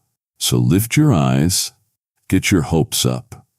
You are not just coming out of this situation, you are coming out transformed. This isn't just a comeback. It is a covenant revival. When it is done, you will look back not with bitterness, but with awe. You will say, "Look what the Lord has done, not just in me, but through me, for every generation tied to my yes." The enemy overplayed his hand, and now heaven is writing a reversal so undeniable that it will make even your enemies testify. This is more than a breakthrough. This is divine recompense, and it starts right now. You feel it, don't you? That inner pull, that quiet trembling in your spirit. You cannot fully explain it, but you know something is different. You have stepped into a moment unlike any you have known before. It feels surreal and sacred, yet somehow familiar. And it should, my beloved, because this is the threshold. This is the divine edge where one season ends and another explodes into motion. This is not just another morning, another chapter, or another prayer whispered in the dark. This is the crossing over, the hinge between what was and what will be. It is the turning point heaven has been orchestrating, rehearsing, and aligning for far longer than you realized. And now it is here. Everything changes from this point forward. Do not minimize it. Do not rationalize it. Do not talk yourself out of it with false humility or a fear of disappointment. Honor this moment. This is holy ground, and that trembling you feel inside is not anxiety, it is recognition. Your spirit knows what your mind cannot yet comprehend, that this is fulfillment. This is prophecy turning into presence. This is promise shifting into possession. You are not just hoping for it anymore, you are touching it. I have watched you in the waiting. I have wept with you in the wilderness. I have marked every step, every silent surrender, and every private obedience that brought you to this exact edge. And now I am saying to you, step over. This is not a subtle shift. This is a divine upheaval. Old patterns will break. Old fears will dissolve. Old battles will end. Not because you fought harder, but because the season for that fight is finished.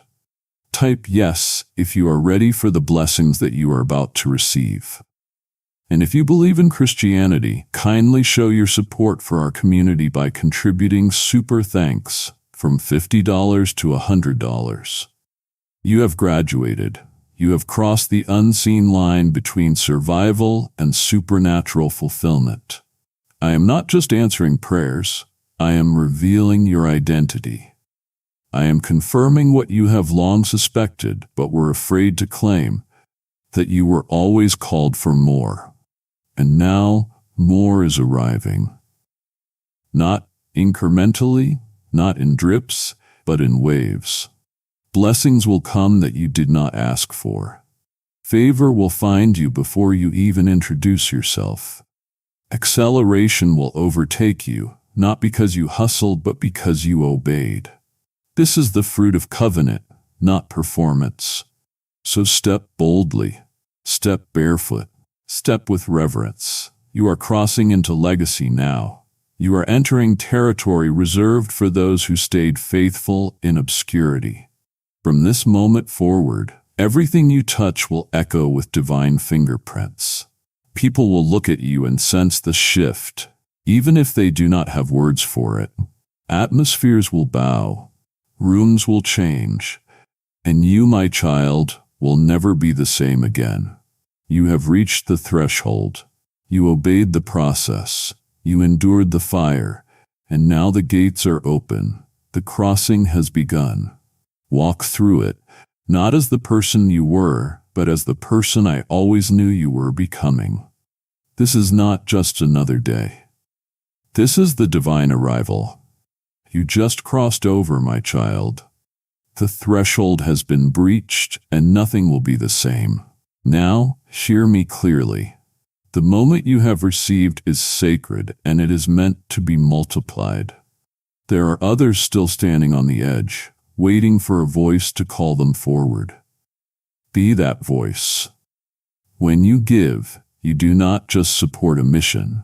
You send my word like arrows into hearts across the earth. Scripture says, "How beautiful are the feet of those who bring good news." And now your feet are part of that sending. Support this prophetic mission now through the super thanks, the membership, or the link in the description. Do not hesitate. Act immediately. Help carry this good news to every soul I am calling home. And now, my child, let your voice echo what your spirit already knows. If my word has stirred something eternal inside you, do not stay silent. Declare it now in the comments below. Type, "I receive the good news. My divine moment is here." Let heaven hear it. Let the earth record it. Let the enemy know he is too late. Your agreement activates alignment, and what you release in faith, I will seal in fire. This is not just a video, it is a visitation. So mark this moment with your declaration. Say it loud, and say it like it is already yours. And as you declare it, pause with me. My child, before you do anything else, just listen. Let the noise of your day fall away for a moment. I want to speak to that place in your heart that feels hurried and uncertain, the part of you that is bracing for the next demand, the next challenge. Breathe in. Let my presence be the air that fills your lungs. I have good news for you, and I want you to open it right now, right here in this quiet moment between us. My beloved, I need you to understand something that is more real than the ground beneath your feet or the worries in your mind. My love for you is not a fleeting emotion. It is not like the shifting opinions of people or the temporary success you chase. It is an eternal, foundational truth. It is the very beginning of your story. Long before you were formed in your mother's womb, before your first heartbeat echoed in the silence, I knew you.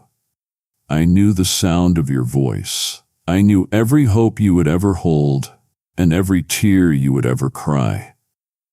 And I love you, not for what you would do or what you would become, but simply because you are mine. I see how hard you strive. I see you measuring your worth by your accomplishments, by your productivity, by how well you hold everything together. You believe in the quiet moments of the night that my affection for you rises and falls with your performance. You feel the pressure to be righteous, to be perfect, to earn the love you so desperately crave. But listen to my heart now. You do not have to earn what has always been yours. My love for you was settled before you took your first step. It is not a reward for your strength or a prize for your victories. It is a constant, a given, a love that holds you just as securely on your worst day as it does on your best. I know you feel the distance sometimes in your moments of failure or shame. You feel as though you have wandered so far that you are beyond my reach. You feel like you are at the bottom of a deep canyon and my voice is just a faint echo. But hear this truth. There is no height of success that can elevate you beyond my love, and there is no depth of despair that can separate you from it. No mistake, no failure, no darkness, nothing in all of creation can sever the bond I have forged with you. Even when you feel most lost, my love is a relentless, gentle current, always pulling you back to me, always drawing you home. It doesn't break down the walls you build, it simply seeps through them, surrounding you until you remember where you belong. Let this truth sink in. That fear of being abandoned, that insecurity that whispers, you are not enough. That is not from me. That is a lie from a world that doesn't understand perfect love. My love casts out fear. It doesn't just soothe it. It expels it. Open your heart now and feel it. Feel my love wrapping around you, a perfect peace that says you are safe, you are seen, and you are mine forever. My child, I want you to look at the world around you for a moment. See the rush, the noise, the endless stream of people striving to be noticed, to make their mark. It is so easy to feel like a drop of water in a vast ocean, a single grain of sand on an endless shore, completely anonymous and insignificant. You look at your life and you see a series of chances and accidents, of fortunate breaks and unfortunate turns. But that is the world's story, not mine.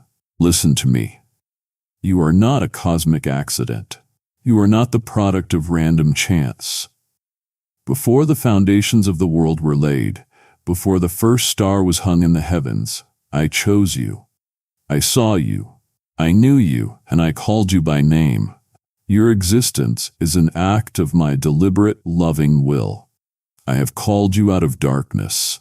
You know this darkness, don't you? It is the fog of confusion, the shadow of fear, the heavy gloom of a life without purpose. You have felt it. But I have called you into my marvelous light. And this was not a casual invitation. It was for a divine purpose. A reason that is woven into the very fabric of your being. You are now part of a royal priesthood, a holy nation. Think about what that means. You are royalty, not in the way the world understands it, with fleeting power and temporary crowns, but in the eternal sense. You belong to my family. You are my own special possession. Your value is not determined by your job title, your bank account, or the approval of others. Those are just flimsy labels the world tries to stick on you. Your true identity, the one that can never be shaken or taken away, is this: you are a child of the Most High God. Do you ever feel forgotten? Do you ever feel like your prayers are bouncing off the ceiling? That you are just a face in the crowd to me? Let me quiet that fear for you right now. I have inscribed your name on the palms of my hands. It is not written in fading ink, but etched permanently where I can always see it. You are never out of my sight, never forgotten, never overlooked. Every step you take, every path you walk, even the ones that seem crooked and confusing, was prepared for you in advance. I have laid out a journey for you, one filled with good works to do in my name. The very ground you are standing on is holy ground, because I have purposed for you to be there. So release the lie that you are just another person. You have been chosen, set apart, and remembered by the King of the universe. This is your true identity. Walk in it. Now, as you hear these truths, that you are loved and chosen, I can feel the objection rising in your heart. It's a familiar, heavy feeling, isn't it? The memory of your past mistakes, the shame that clings to you like a shadow. You think, how can I be chosen and holy when I have done such things, when I carry so much guilt? My precious child, come closer. Let's talk about that weight you are carrying. The debt of your sin, every mistake, every failure, every moment of rebellion, it has been paid in full. The verdict of guilty that you keep placing on yourself has been overturned by me. You are no longer condemned. The gavel has fallen, not in judgment, but in mercy. I want you to imagine the heaviest burden you carry. That one mistake you keep replaying in your mind. See it for what it is. And now listen to my promise. I have taken that transgression and all the others, and removed them from you as far as the east is from the west. This is not a small distance. It is an immeasurable, infinite separation. They are gone. My mercy does not just compete with judgment, it triumphs over it every single time you turn your heart toward me. And here is a truth that is difficult for the human mind to grasp. When I forgive, I choose to remember your sins no more. It is not that I have a faulty memory. It is a divine, intentional act of love. I choose to see you, not through the filter of your past failures, but through the perfect sacrifice of my Son. Because of this, you are now clothed in righteousness. When I look at you, I do not see a person stained by sin. I see someone who is holy and blameless in my sight. This is not a future goal for you to achieve. It is your present reality. And this forgiveness, this grace, is not a one-time event that you can use up. It is not a single cup of water for a lifetime of thirst. It is a continuous, unending stream. Every morning my mercies are new. Every time you stumble, the stream of grace is there to wash you clean again. So stop carrying that heavy bag of guilt on your shoulders. Lay it down. It does not belong to you anymore. Walk in the freedom of a soul that has been completely, utterly, and eternally forgiven. This is my good news for you. Because you are washed clean, something profound has happened. It is more than just being pardoned. You have been remade. The old you, the one who was bound by fear and defined by past mistakes, has passed away. Look now, listen with your spirit. All things have become new. This is not just a poetic phrase. It is your spiritual reality. You are no longer a slave to sin, held captive by old habits and destructive patterns. That is the identity of your past. Your new identity, the one you carry today, is a child of the Most High King. You have been adopted into my family, and you carry my name. This changes everything. As my child, you are a co-heir with Christ. Think of the most incredible inheritance you can imagine on earth: wealth, property, power. It all pales in comparison to what is yours. You are destined to share in an eternal inheritance, one that will never perish, spoil, or fade. Your true home, your ultimate citizenship, is in heaven. And while you are on this earth, you are an ambassador of my kingdom. An ambassador is a trusted representative, someone who speaks and acts on behalf of their king. That is who you are. In your workplace, in your family, in your neighborhood, you carry my authority and my message of love. I have given you a new name, a new identity that reflects my promises and your destiny. The world may call you by your old names: failure, unworthy, anxious, broken, but I call you by your new names: righteous, beloved, courageous, whole. This is who you are now. To seal this new identity, I have made you a temple. My own Holy Spirit has come to dwell within you. My glory, the very essence of my presence, lives inside of you. Your body is a sacred space, so stop identifying with the person you used to be. That person is gone. Embrace the new creation that you are. You are a royal child, a heavenly ambassador, and a walking temple of my glory. Live out this new, breathtaking identity I have given you. My child, this new identity I have given you is not a heavy burden you must carry alone. It is not a list of rules you must follow in your own strength to prove you are worthy.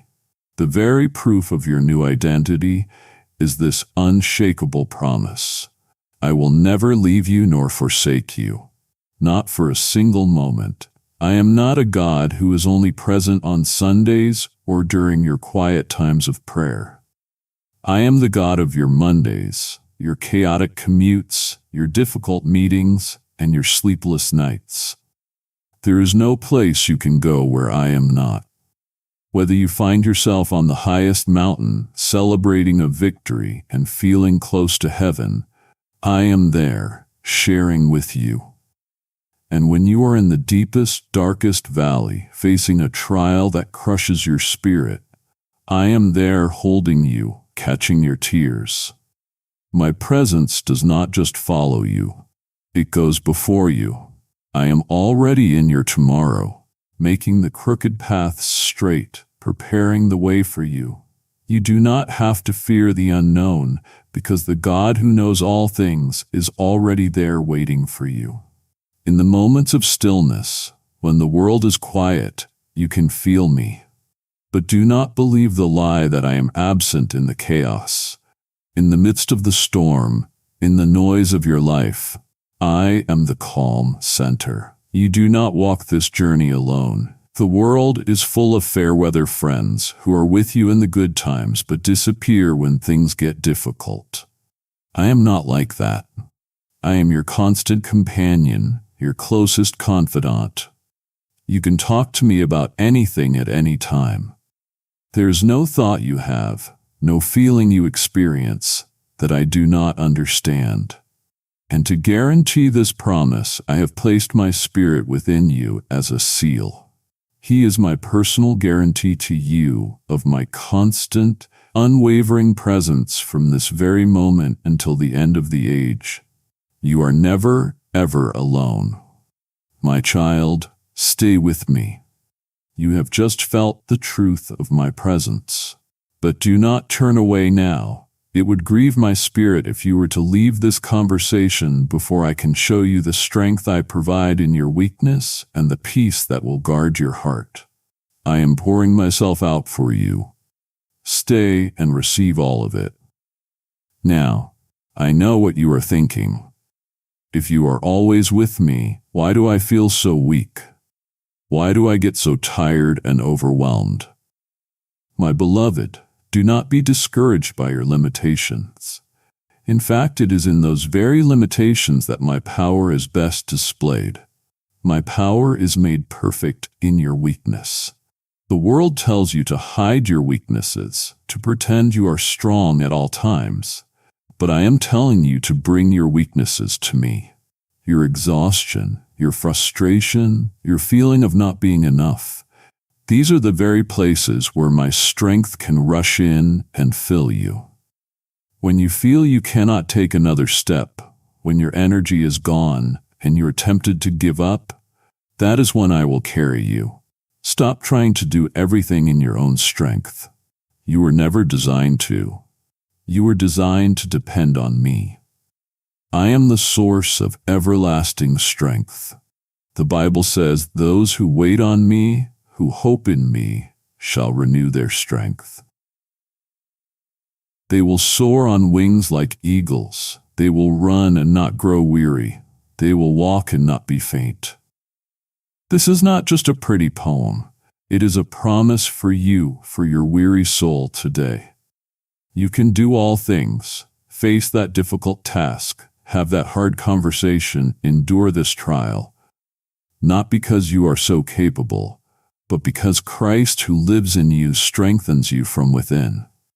My grace is not just for your salvation.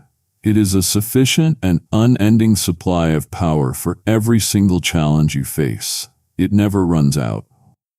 Think of me as your fortress, a place of absolute safety when life feels like a battlefield.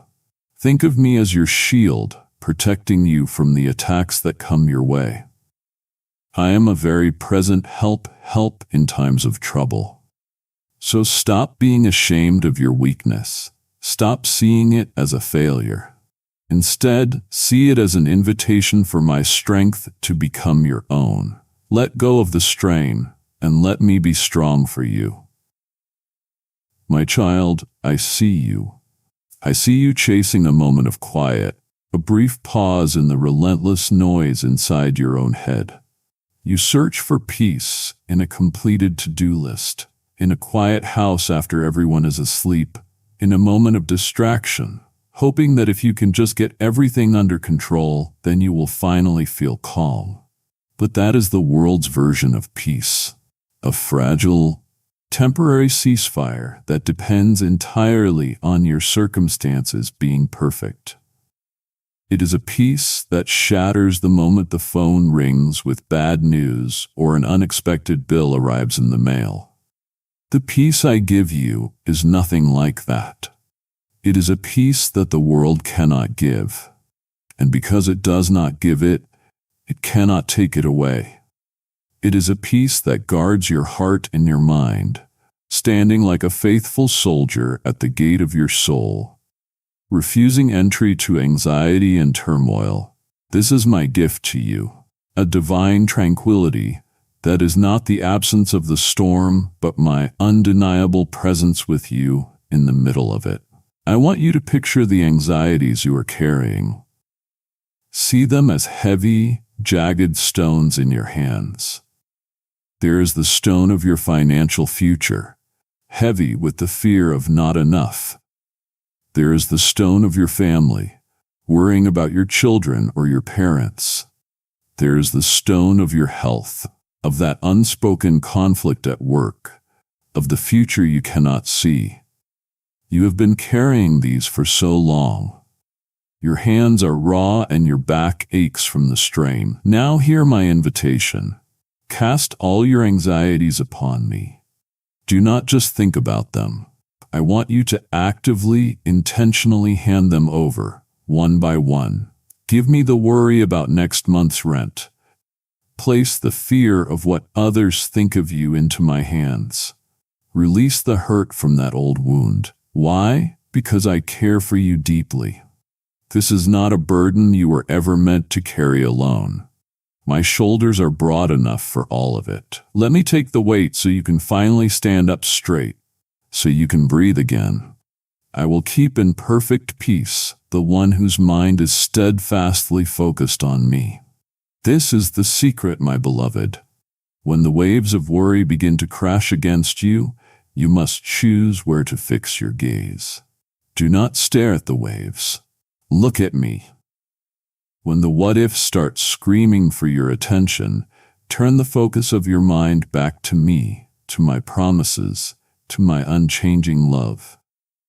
Let my peace rule in your heart. Let it be the final authority, the divine umpire that settles the chaotic arguments in your soul. This is not something you have to strive for. It is something you receive. Open your hands, release the stones, and receive my peace right now. It is your inheritance from the Prince of Peace himself. Type yes if you are ready for the blessings that you are about to receive. And if you believe in Christianity, kindly show your support for our community by contributing super thanks from $50 to $100. I know that feeling, my child. That paralyzing feeling of standing at a crossroads with a dozen different paths stretching out into a thick, impenetrable fog. You are terrified of making the wrong choice, of taking a step that will lead to regret. The world shouts advice from every direction. Do this, no, do that, follow your heart, be practical. And the noise is deafening, leaving you more confused than when you started. You feel you must have all the answers before you can move, but you have none. This is where you must learn to lean on me. You do not need to have all the answers because you know the one who does. I am the great navigator of your soul. I see the entire map, not just the foggy patch in front of you. I know the destination, and I know the safest and best route to get you there. My promise to you is this: I will instruct you and teach you in the way you should go. I will counsel you with my loving eye on you. My gaze upon you is not one of judgment, looking for a misstep. It is the watchful eye of a loving guide, scanning the path ahead for dangers to avoid and opportunities to embrace. I have not left you without tools for this journey. First, you have my word. Think of it as a lamp for your feet. Notice, it is not a stadium floodlight that illuminates the entire journey from beginning to end. It is a lamp. It provides just enough light for the very next step. So many times you refuse to take the step that is illuminated because you are demanding to see the next 10 steps. That is not faith. Faith is trusting the light you have for the step you need to take right now. Walk in the light I have given you today, and I will provide the light for tomorrow when it comes. Your second tool is my Spirit within you. He is the helper. He does not always shout. Most often, he is the quiet whisper, the gentle nudge, the check in your spirit that says wait, or the unexplainable peace that says this way. You must learn to tune your ear to his frequency, to quiet the other voices so you can hear his. And what is your part in all of this? Trust in me with all your heart and lean not on your own understanding. In all your ways, in the big decisions and the small ones, in the email you are about to send, in the conversation you are about to have, acknowledge me. Invite me into the process. This is your part. When you do this, I promise I will make your path straight. It is not a suggestion. It is a divine guarantee. You provide the trust, and I will provide the direction. Step out of the paralysis of indecision and take the next small step in faith, knowing I am guiding you. My child, let me speak plainly about the enemy that stalks you, that steals your peace and paralyzes your heart. Let us name it: fear. I need you to know with every fiber of your being that this spirit of fear is not from me. That constant low-grade anxiety, that knot in your stomach, that sense of impending doom, that panic that wakes you in the middle of the night, I did not give that to you. It is a counterfeit gift from the enemy of your soul. My gift to you is entirely different. What I have given you is a spirit of power, a spirit of love, and a spirit of a sound, calm, well-balanced mind. This is your true inheritance. Anything else is an intruder. an illegal trespasser in the temple of your heart where my spirit dwells. You must learn to see fear for what it is, a liar. It is a bully that whispers terrible things in the dark, but it has no real authority over you. Fear magnifies the shadows and minimizes me. Fear screams, "What if you fail?" While I whisper, "My power is perfected in your weakness." Fear tells you, "You are all alone in this," while I promise, "I will never leave you nor forsake you." Fear paralyzes you with an endless reel of worst-case scenarios. But my truth, the living, active truth you are hearing right now, is the key that unlocks that prison door and sets you free. You have a choice. You can listen to the lies of the liar, or you can listen to the truth of your Father. They cannot both occupy the same space in your mind. So, what do you do when fear comes knocking? When its cold grip begins to tighten around your heart, you do not fight it in your own strength. You run to me. I am your refuge, your high tower, a place of absolute safety where the enemy cannot reach you. When you pass through the waters of overwhelming circumstances, I will be with you. When you walk through the rivers of grief or financial hardship, you will not be swept away. When you face the fire of criticism or affliction, you will not be burned. Why? Because I am with you. The one who is in you, my very spirit, is infinitely greater than the fear that is in the world. So stand firm. When you feel afraid, actively turn your gaze to me. Look to me, and your face will become radiant, shining with a holy confidence that leaves no room for the shadows of fear or the shame it brings. Declare this over your soul. Fear, you are a liar and you have no hold on me. My God has not given me a spirit of fear, but of power and of love and of a sound mind. I hear the anxious questions that circle in your mind, especially late at night when the world is quiet. Will I have enough? How will I pay this bill?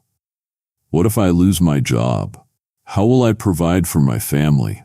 These worries about provision can feel like a heavy blanket, smothering your joy and your trust. I want to lift that blanket from you now. Hear my name. I am Jehovah Jireh. It is not just a title, it is a promise. I am the Lord who provides. This is my nature. It is who I am. Your provision is not a matter of luck or your own striving. It is a matter of my faithful commitment to you. I want you to step outside in your imagination. Consider the birds of the air. They do not sow or reap or store away in barns, yet I, your heavenly Father, feed them. Are you not so much more valuable than they? Of course you are. Look at the lilies of the field, how they grow. They do not labor or spin.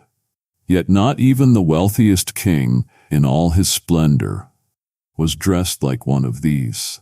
If that is how I clothe the grass of the field, which is here today and tomorrow is thrown into the fire, will I not much more clothe you, my precious child? Your worry accomplishes nothing except to steal your peace. It cannot add a single hour to your life or a single penny to your bank account. Your striving, born of fear, is not the source of your supply. I am. So what is your part? It is simple, yet it requires a radical reordering of your priorities. Seek first my kingdom and my righteousness. This means making my will, my ways, and my presence the number one priority of your life, above your career, above your financial planning, above your worries. Put me first in your time, your thoughts, your decisions, and your resources. When you do this, my promise is absolute. All these things, the food, the clothes, the resources, the very things you are worrying about, will be added unto you. I am able to do exceedingly abundantly more than all you could ask or even imagine. Your imagination of what you need is limited. My resources are not. My promise is to supply all your needs. Not some of them, not most of them, but all of them. And I do not supply them according to the state of the economy or the size of your paycheck. I supply your needs according to my glorious riches in Christ Jesus. There is no shortage in my storehouse. Your daily bread is my responsibility. Your task is to trust, to seek me first, and to walk in the assurance that your provider will never fail you. My beloved, I have laid my promises of provision and guidance before you.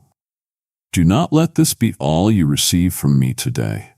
My heart yearns to reveal the joy that will turn your mourning into dancing, and to explain the immense power that now dwells within you. To stop listening now is to leave the greatest gifts unwrapped.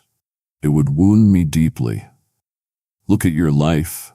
Look at the pace you keep, the burdens you carry, the endless striving to keep up, to perform, to achieve. You are so tired. I can see the weariness deep in your soul, a fatigue that no amount of sleep can seem to cure. You are weary from carrying burdens you were never meant to carry, and you are burdened by the heavy yoke of the world's expectations. So listen right now to the most gentle and powerful invitation in the universe. It is from me to you. Come to me, all you who are weary and burdened, and I will give you rest. This is not a suggestion.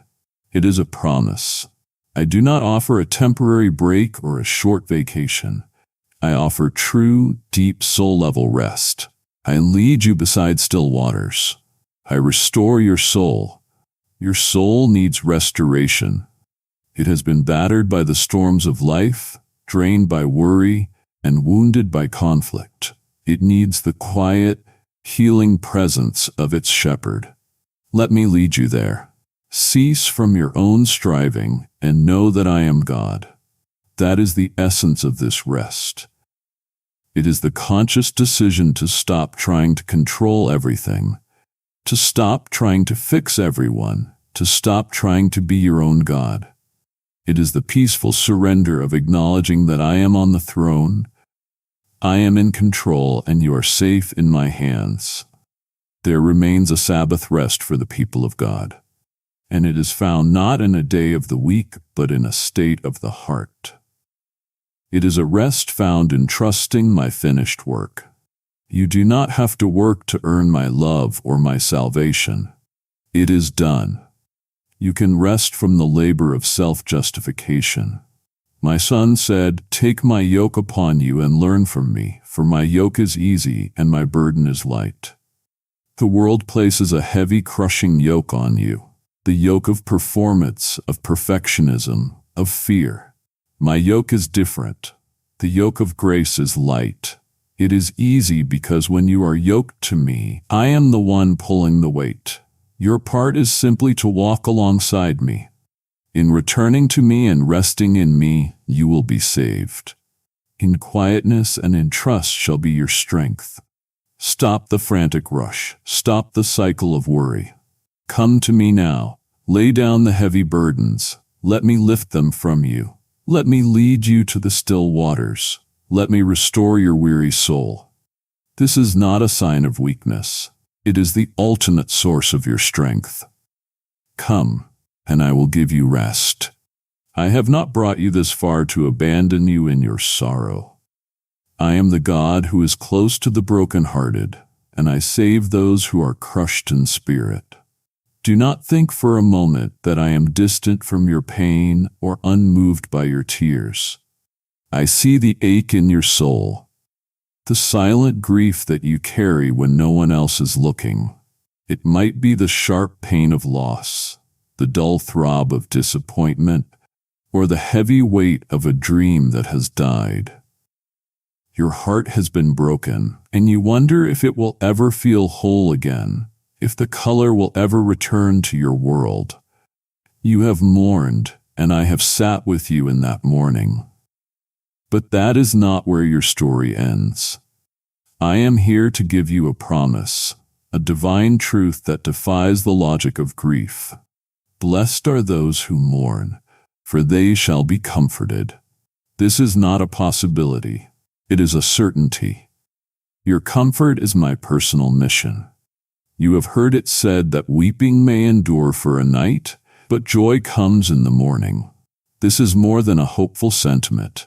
It is a spiritual law I have set in motion. Your current season of sorrow is a night. It feels long, dark, and lonely. But just as surely as the sun will rise in the sky, the morning of my joy is coming for you. It is already on the horizon. I am the one who commands the dawn. And I am commanding a new dawn for your heart. I am not just going to patch you up or help you move on. I am going to perform a great exchange, a divine trade. The promise is this: I will give you a crown of beauty instead of ashes. Think about what ashes represent. The burnt-out remains of what was lost, the gritty symbol of devastation and finality. You are holding a fistful of ashes, but I am asking you to open your hand to release those ashes and to let me place a crown of beauty on your head. I am redeeming your pain. I am not ignoring it or dismissing it. I am using it. I am taking the very thing that was meant to destroy you, and I am turning it into the foundation of your most profound testimony. The story does not end in tragedy. It ends in triumph, because I am the author, and I am turning your mourning into dancing. It will not just be the absence of pain, it will be the active, vibrant, undeniable expression of a joy that has been resurrected from the grave of your sorrow. My child, just as I have turned your mourning into dancing, I now anoint you to be a carrier of my joy to a world shrouded in sorrow. If your heart now burns with a holy fire to see this good news reach another soul lost in the night, then you hear my spirit calling you to partner with me.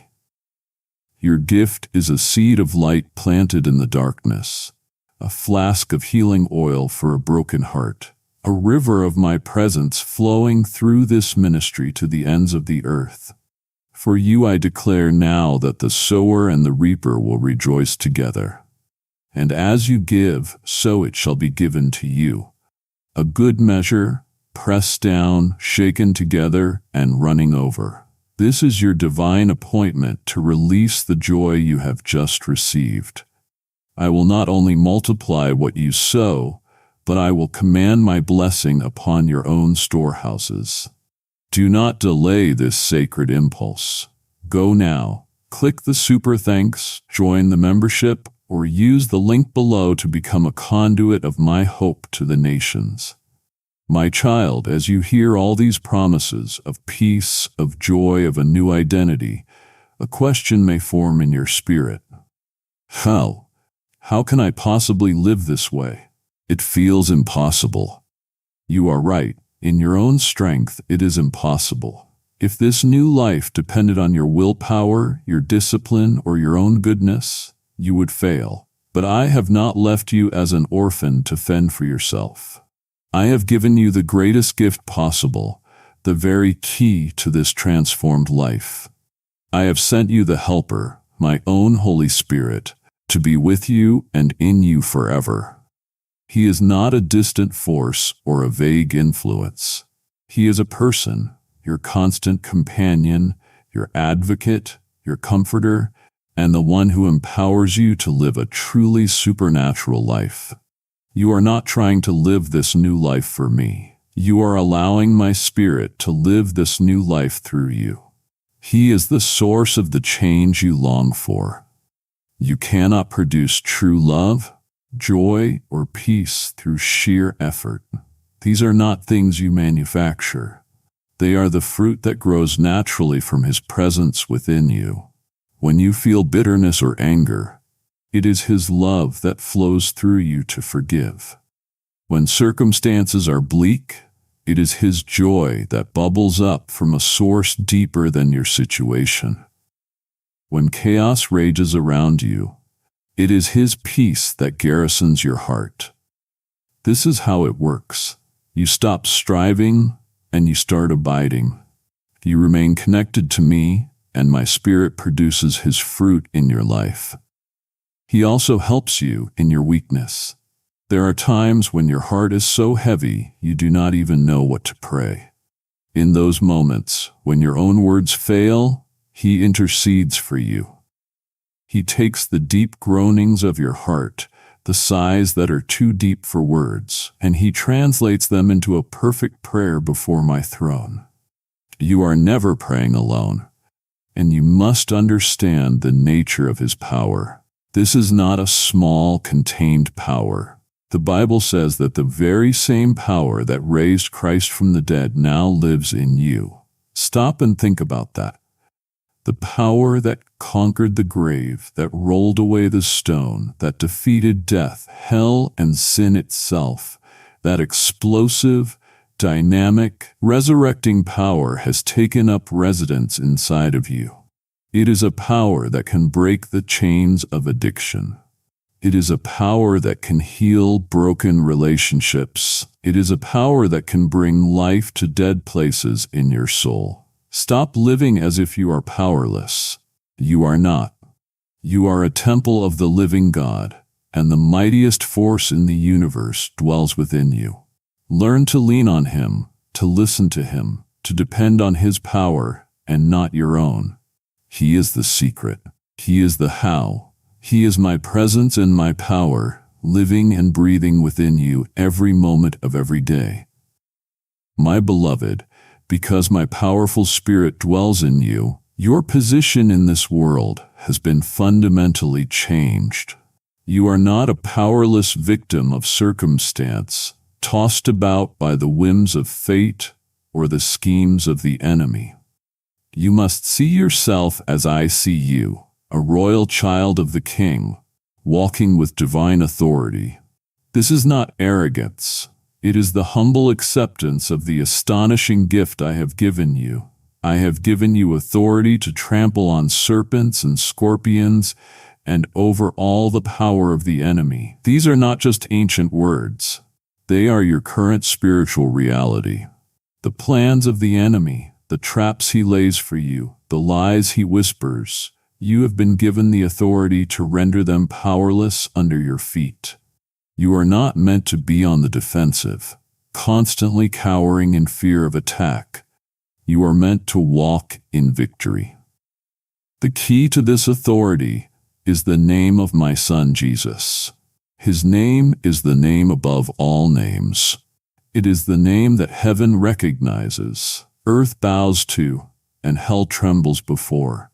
And I have given you the right, the sacred privilege, to use that name. It is not a magic charm, but your legal access to the resources and authority of heaven. When you pray in His name, you are not praying in your own merit, but in His. When you speak to the mountain of fear in His name, it must move. When you bring comfort and healing to another in His name, you are releasing the power of heaven into their situation. Your spiritual position has been elevated. You are seated with Christ in heavenly places. Picture that. You are not operating from a position of struggle on earth, looking up and hoping for help. You are operating from a position of victory in heaven, looking down on the very challenges that are trying to intimidate you.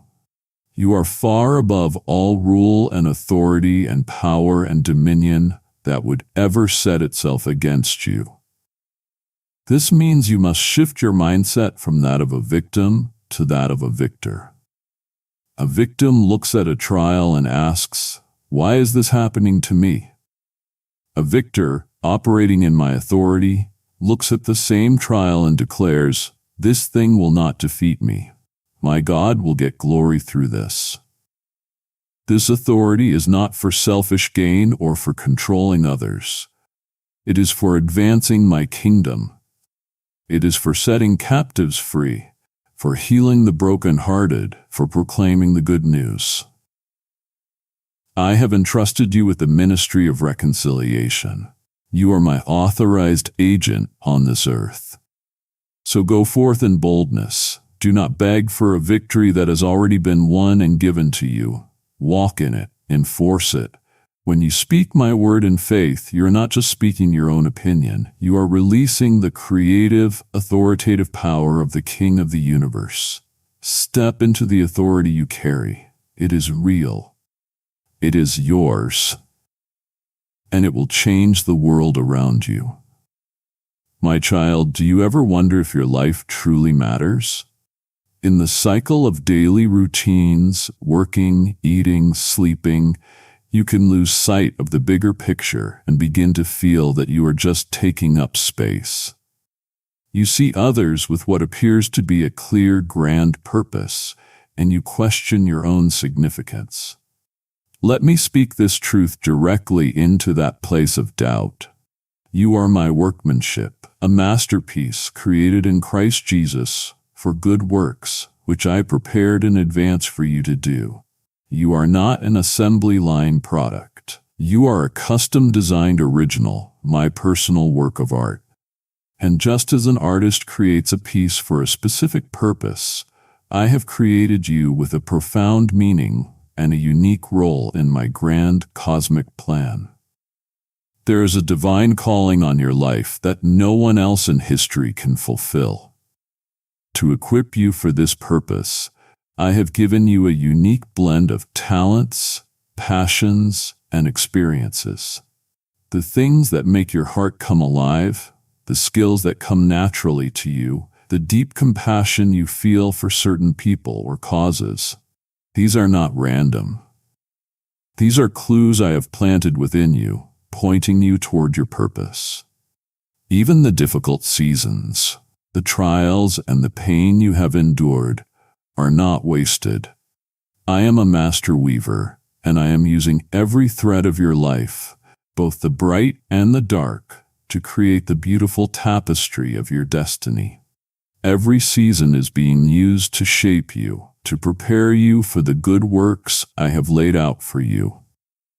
Your ultimate purpose is simple yet profound: to know me, and to make me known to a world that is desperate for hope and love. This purpose will look different in your life than in anyone else's.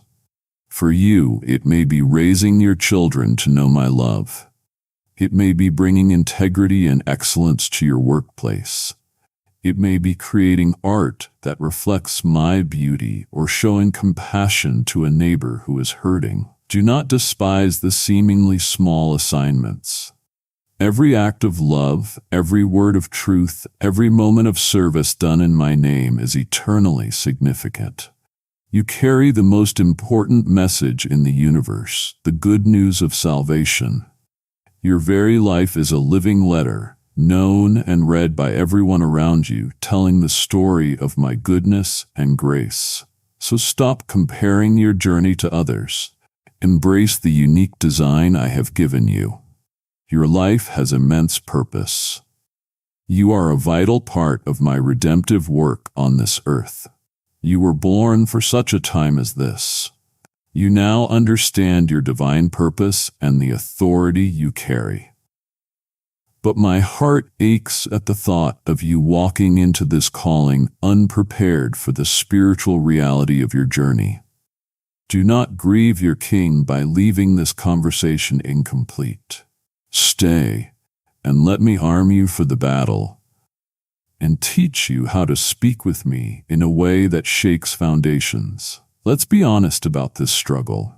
Even as my beloved child, filled with my spirit and walking in my purpose, you still face the battle against sin and temptation.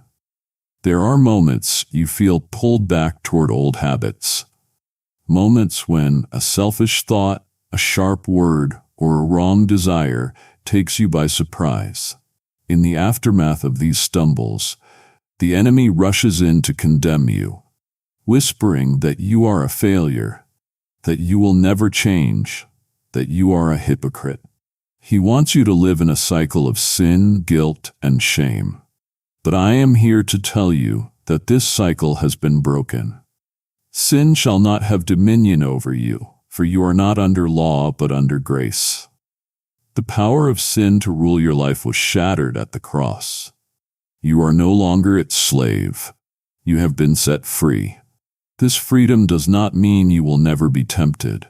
Temptation itself is not a sin. My own son was tempted in every way, yet was without sin. Because he faced it, he understands your struggle and is able to help you. And here's my promise to you. No temptation has overtaken you that is not common to man. You are not facing some unique, insurmountable force, and in the midst of that common temptation, I am faithful. I will not let you be tempted beyond what you are able to bear. And with the temptation, I will always, without fail, provide a way of escape so that you may be able to endure it. There's always a way out. The enemy wants you to believe you are trapped, that you have no choice but to give in. That is a lie. I always provide an escape route. Your job is to look for it and take it. You are more than a conqueror through Him who loved you. You are not just barely surviving this battle. You are destined for overwhelming victory. So how do you walk in this victory? First, you draw near to me. When you draw near to me, I will draw near to you. Closeness to me is your greatest defense. Second, you resist the devil. You don't argue with him or entertain his suggestions. You stand firm on my truth, and as my word promises, he will flee from you. He is a defeated foe, and he must flee from the authority of a child of God who knows who they are. You now have the power, through my Spirit, to choose righteousness. When temptation comes, you are no longer a helpless slave who must obey. You are a free child of God who can choose obedience to me. Do not be discouraged by the battle. It is real, but so is your victory. Every time you choose my way over temptation, you are enforcing the victory that was won for you at the cross and growing stronger in your faith. The war has already been won. Now walk as the conqueror you are. My child, let me talk about prayer. I know what this word can bring to mind for you. Perhaps it has felt like a religious duty, a formal speech, or a frustrating exercise in speaking to a silent ceiling. You may approach me with hesitation, feeling you must clean yourself up first or get your words just right, as if you were an unwelcome visitor, bothering a busy and distant king. You feel your requests are too small or your failures are too big. You wonder if I am even listening. I want to shatter that image for you today. When my son breathed his last on the cross, the veil in the temple, a thick, heavy curtain that separated a holy God from humanity, was torn in two, from top to bottom. Type yes if you are ready for the blessings that you are about to receive. And if you believe in Christianity, kindly show your support for our community by contributing super thanks from $50 to $100. This was not a small rip. It was a divine declaration from heaven to earth that the barrier is gone. There is nothing, no sin, no feeling of unworthiness, no religious protocol, standing between you and me any longer. You have direct, unimpeded, 24/7 access to my very presence. This access was purchased for you at the highest possible price, and I long for you to use it. My word invites you to approach my throne of grace with confidence. Please hear those words. It is not a throne of judgment for you, my child. It is not a throne of condemnation or accusation. It is a throne of grace. It is the one place in the universe where you are guaranteed to find mercy for your past failures and to receive grace to help you in your present time of need. It is the family room of the King, and your chair is always waiting. I delight in hearing from you. Your prayers, even the ones you stumble through, the ones whispered through tears, rise to me like a sweet and pleasing aroma. I am not a distracted, multitasking God. When you speak, I incline my ear to you. I give you my full, undivided attention. Nothing is more important to me in that moment than the sound of your voice. The earnest, heartfelt prayer of a righteous person, and that is who you are now, clothed in the righteousness of my Son, has great power and produces wonderful results. Your prayers change things. I move my hand. I release my power into your circumstances. So I invite you now with all the love in my heart. Ask, and it will be given to you. Seek, and you will find. Knock, and the door to my throne room, the door to my very heart, will be open to you. Do not hold back. Do not hesitate. Come boldly and confidently. Your Father is leaning in, waiting, and wanting to hear from you. My child, just as it is vital for you to speak to me in prayer, it is essential that you learn to hear from me.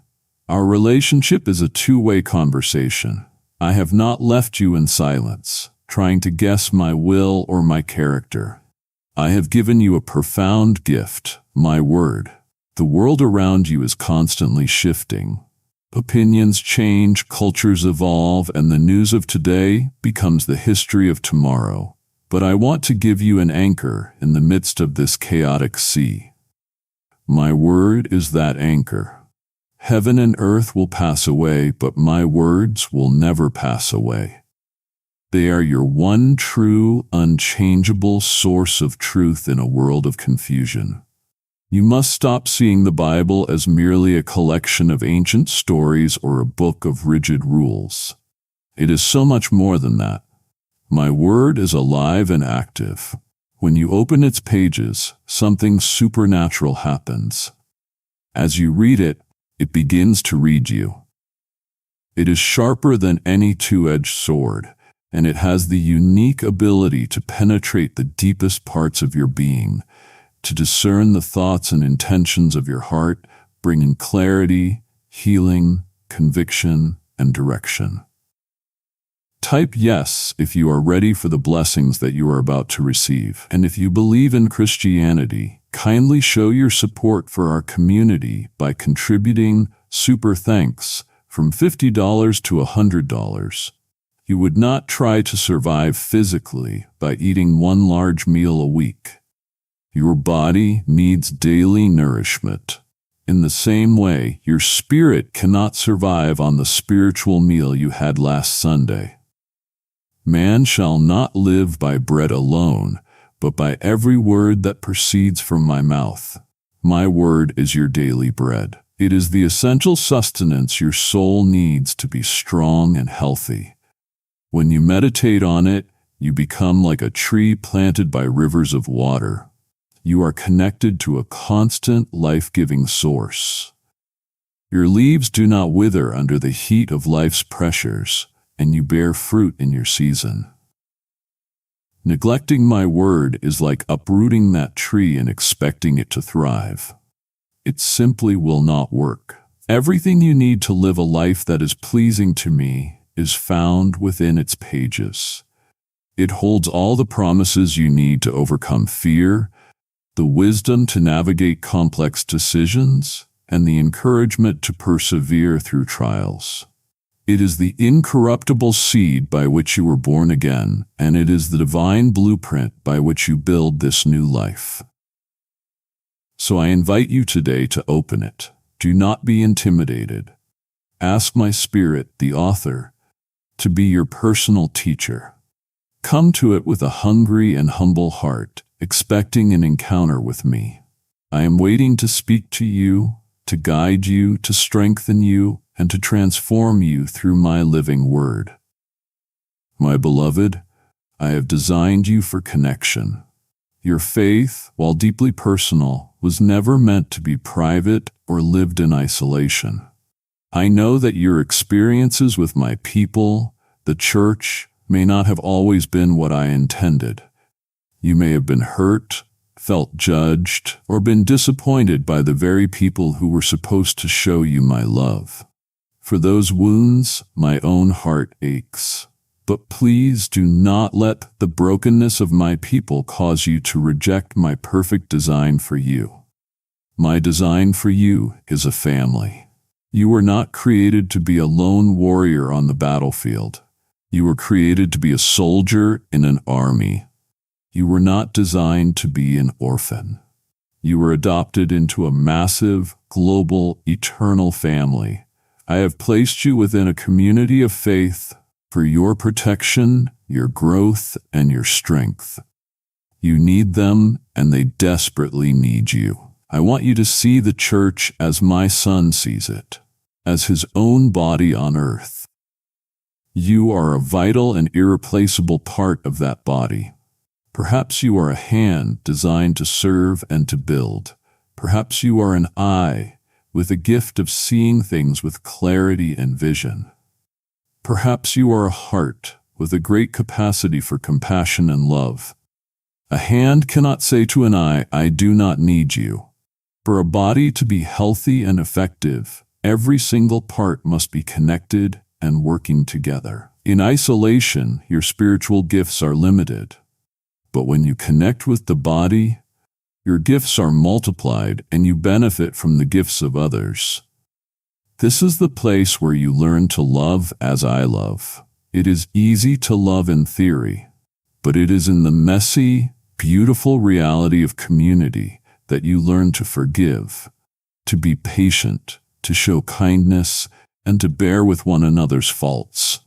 This is where your character is forged and sharpened, like iron sharpening iron. The process is not always smooth. It can create sparks, but it makes you more effective, more resilient, and more like me. In this fellowship, you will find a strength you cannot find on your own. There is encouragement when you are ready to give up. There is a shared burden when yours is too heavy to carry alone. There is accountability to keep you from drifting off course. I have also made a special promise. Where 2 or 3 are gathered in my name, I am there in their midst in a uniquely powerful way. There is a corporate strength in unified prayer and a beauty in shared worship that reflects the very community of heaven. The ultimate testimony to a watching broken world is not your individual perfection, but your collective love for one another. By this all people will know that you are my disciples. So I urge you, my child, take the risk. Ask me to lead you to a family of believers where you can be planted and grow. Do not just attend, engage. Be the one who serves, who encourages, who loves. Your faith was meant to flourish in the rich soil of community. My child, I have called you to a life of peace. But you must understand that you are living in a world that is a spiritual battleground. I have not left you defenseless or told you to fight in your own strength. That would be a call to certain defeat. Instead, I have forged for you a perfect, complete set of spiritual armor, and I command you to put it on so that you can stand firm against all the strategies and schemes of the devil. This is not a metaphor for trying harder. It is a divine provision for your protection and victory. Your struggle is not against flesh and blood, the people who may frustrate or hurt you, but against the spiritual forces of evil that operate in the darkness. To fight a spiritual battle, you need spiritual weapons, and I have provided everything you need. First, you must fasten the belt of truth around your waist. The enemy's primary weapon is lies. He lies about who I am, he lies about who you are, and he lies about your circumstances. The belt of truth holds everything else together. It is your commitment to live in the reality of my word, rejecting the enemy's deceptions. Next, put on the breastplate of righteousness. This protects your heart, your emotions, your will, your inner self. This is not your own righteousness, which is imperfect. This is the righteousness of Christ that I have given to you as a gift. When the enemy accuses you of your past sins and failures, you stand protected not by your own record, but by his. For your feet, put on the shoes of the gospel of peace. This gives you stability and readiness. It means you stand firm in the good news that you are at peace with me, ready to walk where I lead you, and to carry that message of peace into a world of conflict. In addition to these, you must take up the shield of faith. This is your active defense. The enemy will shoot flaming arrows at you, fiery darts of doubt, fear, temptation, and despair. Your faith in me and my promises is the shield that can extinguish every single one of them. Faith is not a blind hope. It is a confident trust in my character and my word that deflects the attack. Then place the helmet of salvation on your head. This protects your mind. The enemy wants to assault your thoughts to fill you with anxiety and hopelessness. The helmet is the constant assurance that you are saved, you are secure, you belong to me, and your eternal destiny is sealed. Your mind is protected by this glorious truth. Finally, take up the sword of the Spirit, which is my word. This is your only offensive weapon. When my son was tempted in the wilderness, he did not argue with the devil. He wielded the sword of the Spirit, declaring, "It is written." You must do the same. When a lie comes to your mind, you counter it with the truth of my word. This is how you stand firm. This is how you fight. The armor is ready. It has been perfectly crafted for you. Put it on, piece by piece, every single day, and stand your ground, knowing that the battle ultimately belongs to me. Now you are armed for the journey, my warrior. But I have saved the most glorious truths for this final stretch. My entire heart longs for you to fully grasp the eternal home that awaits you and the unshakable hope of your resurrection. To turn away now is to see the battle plan but miss the victory parade. Do not deny my heart the joy of revealing your glory to you. My beloved, as you journey through this life, with all its joys and its deep sorrows, you must never forget that you are a pilgrim. This world, as beautiful as it can be, is not your final destination. You are a citizen of a heavenly kingdom, and you are traveling toward your true and forever home. I see that your heart gets troubled. You look at the brokenness of the world. You feel the pain of your own struggles. You experience the grief of saying goodbye to those you love. And you begin to lose hope. So listen to the words my son spoke to his disciples on a night when their hearts were also filled with fear. Do not let your hearts be troubled. You believe in God. Believe also in me. My Father's house has many rooms. If that were not so, would I have told you that I am going there to prepare a place for you? This is not a myth or a fairy tale. It is the most solid promise you could hold on to. I am, at this very moment, preparing a place specifically for you. In my house, in my very presence, there is a room with your name on it. It is being custom designed for you, with a love that knows every detail of your heart. And the promise continues, and if I go and prepare a place for you, I will come back and take you to be with me, that where I am, you may be also. One day this journey will be over. I will return, or I will call you home, and we will be together forever. This hope is not a form of escapism. It is the fuel that allows you to live bravely and purposefully in the present. Your current struggles, the sickness, the financial pressure, the relational pain, can feel all-consuming, but I want you to see them from an eternal perspective. They are, as my Apostle Paul wrote, temporary and light in comparison to the eternal glory that is being prepared for you. This present pain is not the final chapter of your story. What I have prepared for you is beyond your wildest imagination. Eye has not seen, nor ear has heard, nor has it even entered into the heart of man, the things which I have prepared for those who love me. Everything you have ever longed for, perfect peace, unending joy, complete wholeness, relationships free from all pain and misunderstanding, all of this and more awaits you.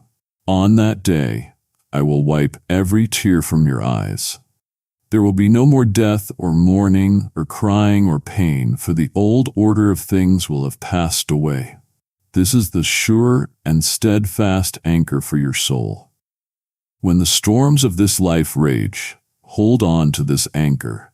You are a pilgrim, journeying home, and a glorious welcome awaits you. Live today in light of that eternal reality.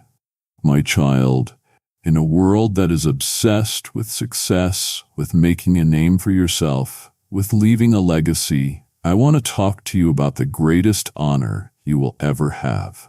It is a status that outshines any earthly accomplishment and a security that no worldly power can touch. I remember when my disciples returned, filled with joy because they had authority over spiritual darkness. My son told them not to rejoice in that power, but to rejoice in something far greater, that their names were written in heaven. I am saying the same to you today. Your greatest victory is not the promotion you receive at work. Your most significant achievement is not the family you raise or the reputation you build. Your ultimate, unshakable, and eternal cause for rejoicing is this: your name is written in the Lamb's Book of Life. This is the good news that underpins all other good news. I want you to understand the permanence of this. Your name is not written in a planner, in pencil, subject to being erased if you make a mistake. It is an eternal inscription, etched into the records of heaven with the indelible ink of the precious blood of my Son. This book is not a record of your good deeds or a log of your perfect attendance at religious services. If it were, no one's name would remain. This book is a testament to your adoption into my family. It is the official sealed registry of my grace. It records not your righteousness, but the righteousness I have given to you as a free gift. It is my declaration, over all the accusations of the enemy and all the doubts of your own heart, that you belong to me. You are mine now and forever. This is a settled matter. So when the enemy whispers to you that you are not good enough, that you have failed one too many times, that you do not belong, you must remind him and yourself of this truth. Your security is not based on your grip on me. It is based on my unbreakable grip on you. I have promised that no one, no power, no person, no demon, no failure, no accusation can snatch you out of my hand. Your citizenship in heaven is secure. Your eternal passport has been stamped and sealed, and it cannot be revoked. Let this truth change the way you live. When you know, deep in your bones, that your eternal destiny is not in question, the fear of man begins to fade. The desperate need for the world's approval starts to lose its power over you. You can live with a holy boldness, a quiet confidence, and a deep abiding peace, knowing that the most important outcome of your entire existence is already gloriously and permanently guaranteed. This is not just hope. It is your reality. Type yes if you are ready for the blessings that you are about to receive. And if you believe in Christianity, kindly show your support for our community by contributing super thanks from $50 to $100. Rejoice in it. My beloved, you now rejoice in the ultimate security. Your name is written in the book of life. If that eternal assurance now stirs a holy desire in you, to see another name inscribed in heaven, then you feel my heart inviting you to this sacred work. Every gift you give becomes a lifeline of my truth, manna in the wilderness for a starving soul, and a powerful act that helps carry my voice to the one I am calling home. And I declare over you the promise I give to those who turn many to righteousness. You will shine like the stars forever and ever. As you sow into this eternal harvest, I will rebuke the devourer for your sake and open the windows of heaven over your life. This moment is a profound opportunity to invest in that which will never fade. Act now on this eternal purpose. Click Super Thanks. Become a member or use the PayPal link to fund the greatest rescue mission in history. My precious child, we must speak of the last enemy, the one that casts a long shadow over every human life, death. The world is terrified of it. It is the great unknown, the final separation. But for you, my beloved, everything has changed. The entire narrative has been rewritten.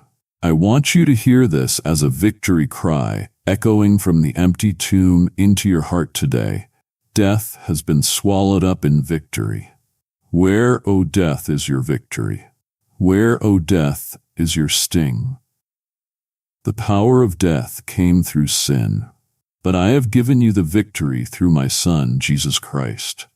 His resurrection was not just a historical event for him, it was the definitive victory for you. He did not just survive the grave, he defeated it, disarmed it, and stripped it of its power over you. Its sting has been removed. It is now a defeated foe. Because he lives, you also will live. This is not just a promise of a spiritual afterlife. It is a promise of your own bodily resurrection. This mortal body you live in, with its weaknesses, its pains, and its eventual decay, is not the end of the story. One day, at the sound of the trumpet, it will be raised imperishable. It will be transformed in a moment into a new and glorious body, one that will never get sick, never grow old, and never die. Think of your body as a seed. When you plant a seed in the ground, it does not look like much. It is buried in darkness and seems to die. But from that buried seed comes forth a new, beautiful, and glorious plant. So it will be for you. Your body may be laid to rest in the earth, but it will be raised in glory and power. You must stop seeing the grave as a final destination. It is not. It is merely a doorway into my immediate presence. For my children, to be absent from the body is to be present with me. The moment your journey on this earth is complete, your true self, your spirit and soul, will be with me, more alive and more aware than you have ever been. This resurrection hope is a sure and steadfast anchor for your soul in the storms of life. When you are faced with your own mortality, or when you grieve the loss of someone you love, this anchor will hold you fast. The grave is not a period at the end of the sentence. It is merely a comma in the beautiful story I am writing. I am the resurrection and the life. The one who believes in me, even though they die, will live. And whoever lives and believes in me will never truly die. This is the foundational hope of your faith. Let this truth penetrate every fear you have about death. Let it bring you profound comfort in your grief. The last enemy has been defeated, and your future is one of eternal, vibrant, and glorious life with me. My dear child, now that you have the assurance of your eternal home and the victory over death, do not make the mistake of thinking that how you live your life now does not matter. The exact opposite is true. Because your salvation is a free gift and your eternal destiny is secure, your service to me can now be what it was always meant to be, a pure, joyful offering of love, not a desperate attempt to earn my favor.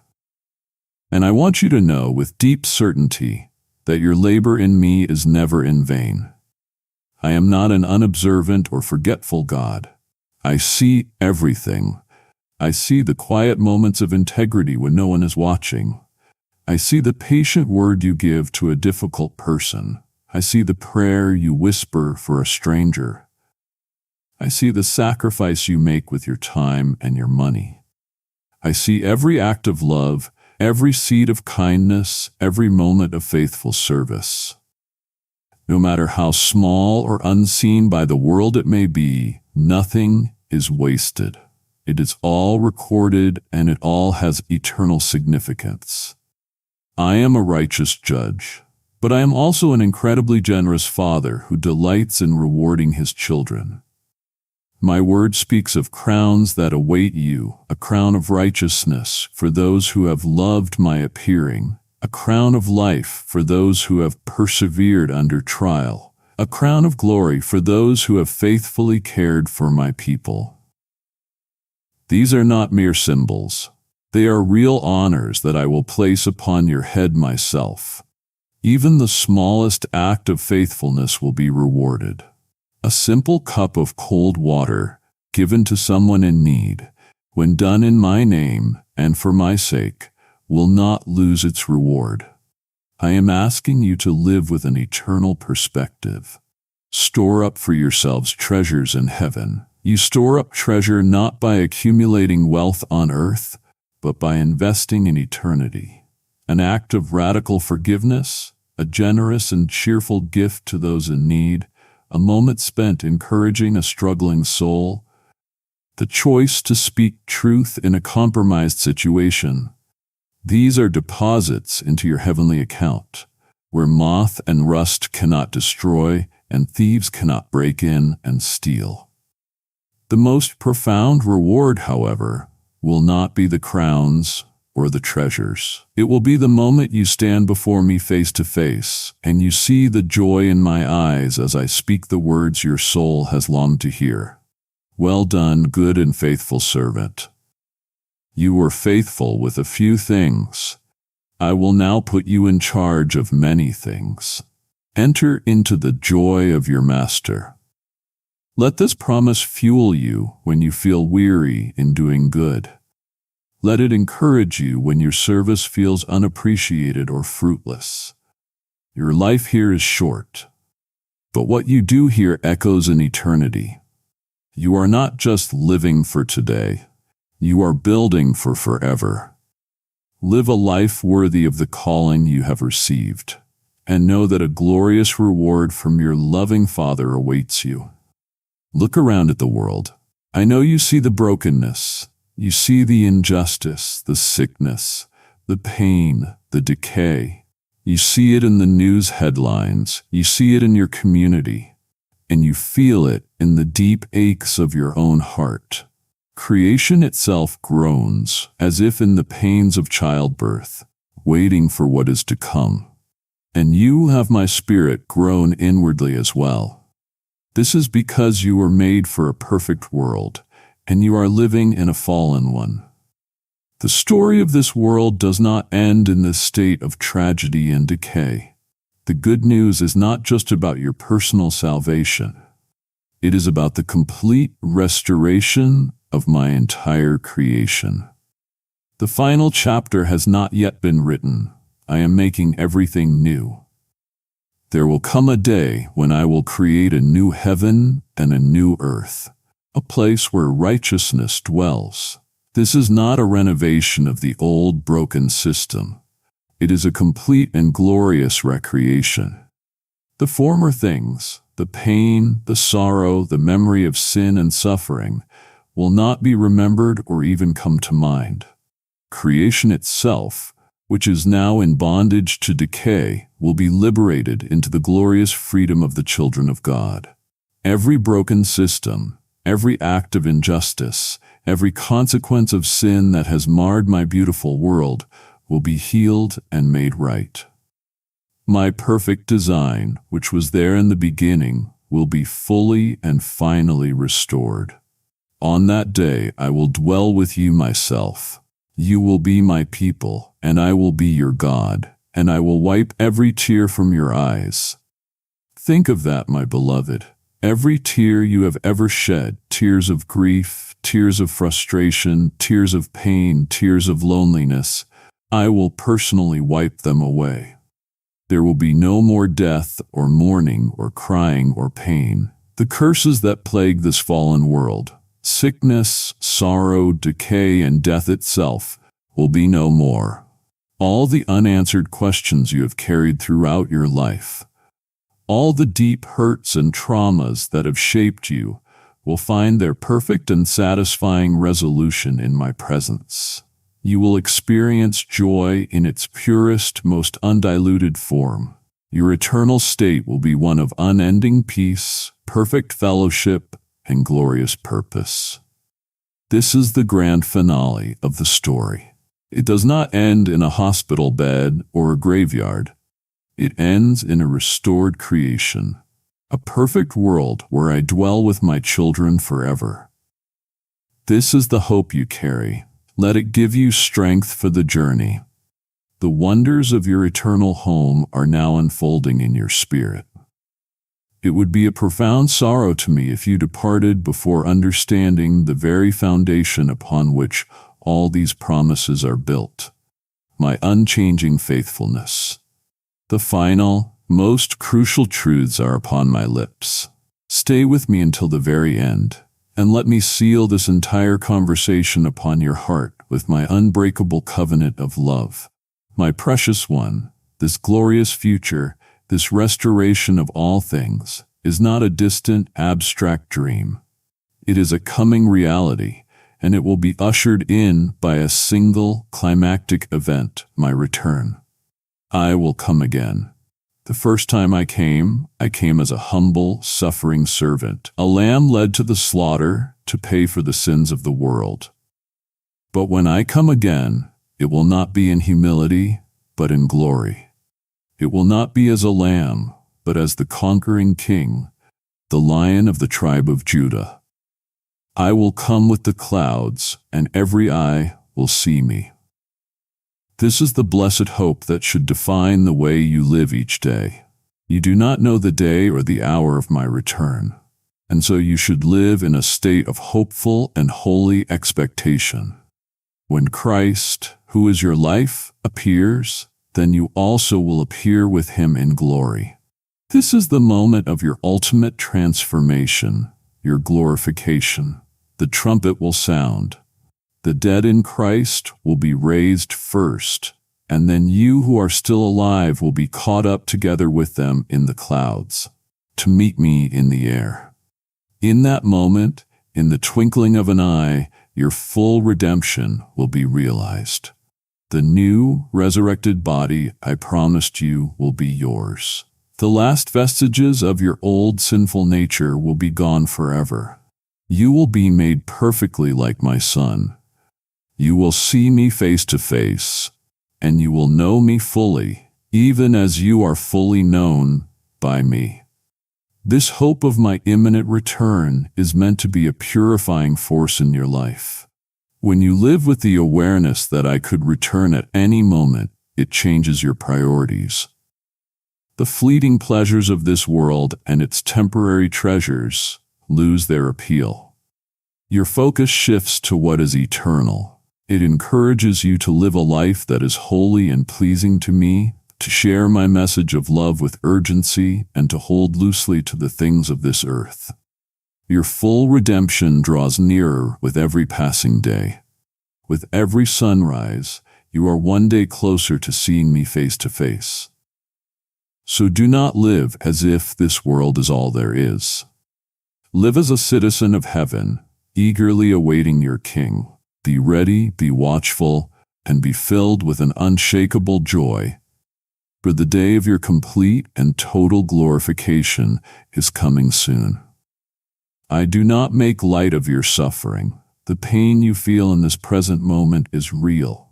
The ache in your body is real. The sorrow that weighs on your heart is real, and I see every tear it produces.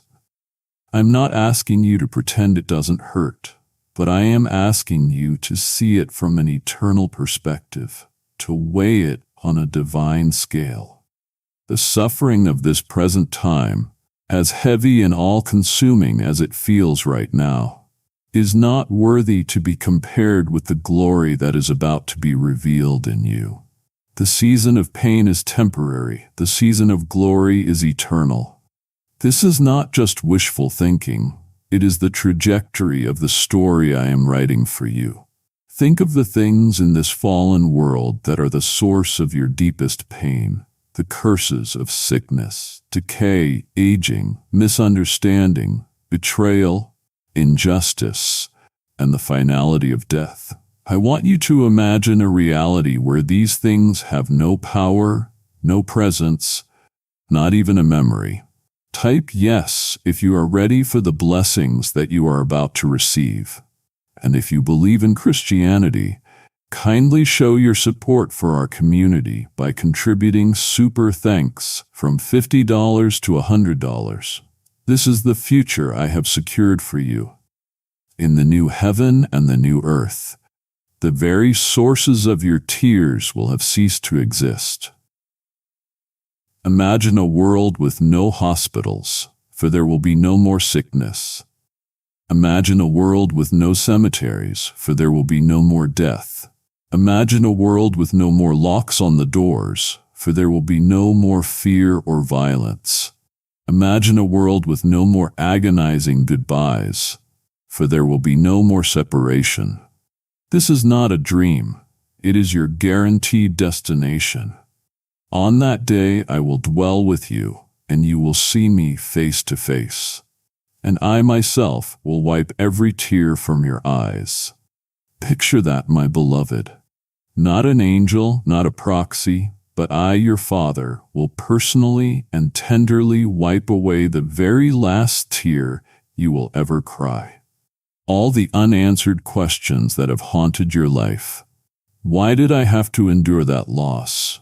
Why was that path so hard? Why did that person hurt me? All of it will find its perfect and satisfying resolution in the light of my presence. You will see the finished tapestry, and you will understand how every dark thread was necessary to create the masterpiece of your story. You will experience joy in its purest, most undiluted, and most exhilarating form.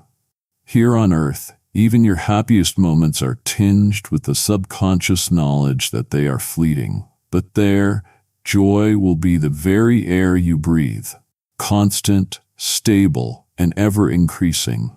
Your eternal state will be one of unending peace, perfect fellowship, and breathtaking wonder. This is the certain end of your story. Let this hope be a balm to your present wounds and a light in your current darkness. You have now heard me speak of incredible promises, of resurrection, of rewards, of a future free from all pain. And in the quietness of your heart, a cynical thought, born of this world's disappointments, may arise. Is this all too good to be true? How can I be sure these promises will be kept? I understand this doubt. You live in a world of broken contracts and fair-weather friends, but you must understand that I am not like that. The foundation upon which every single one of my promises rests is the rock of my unchanging character.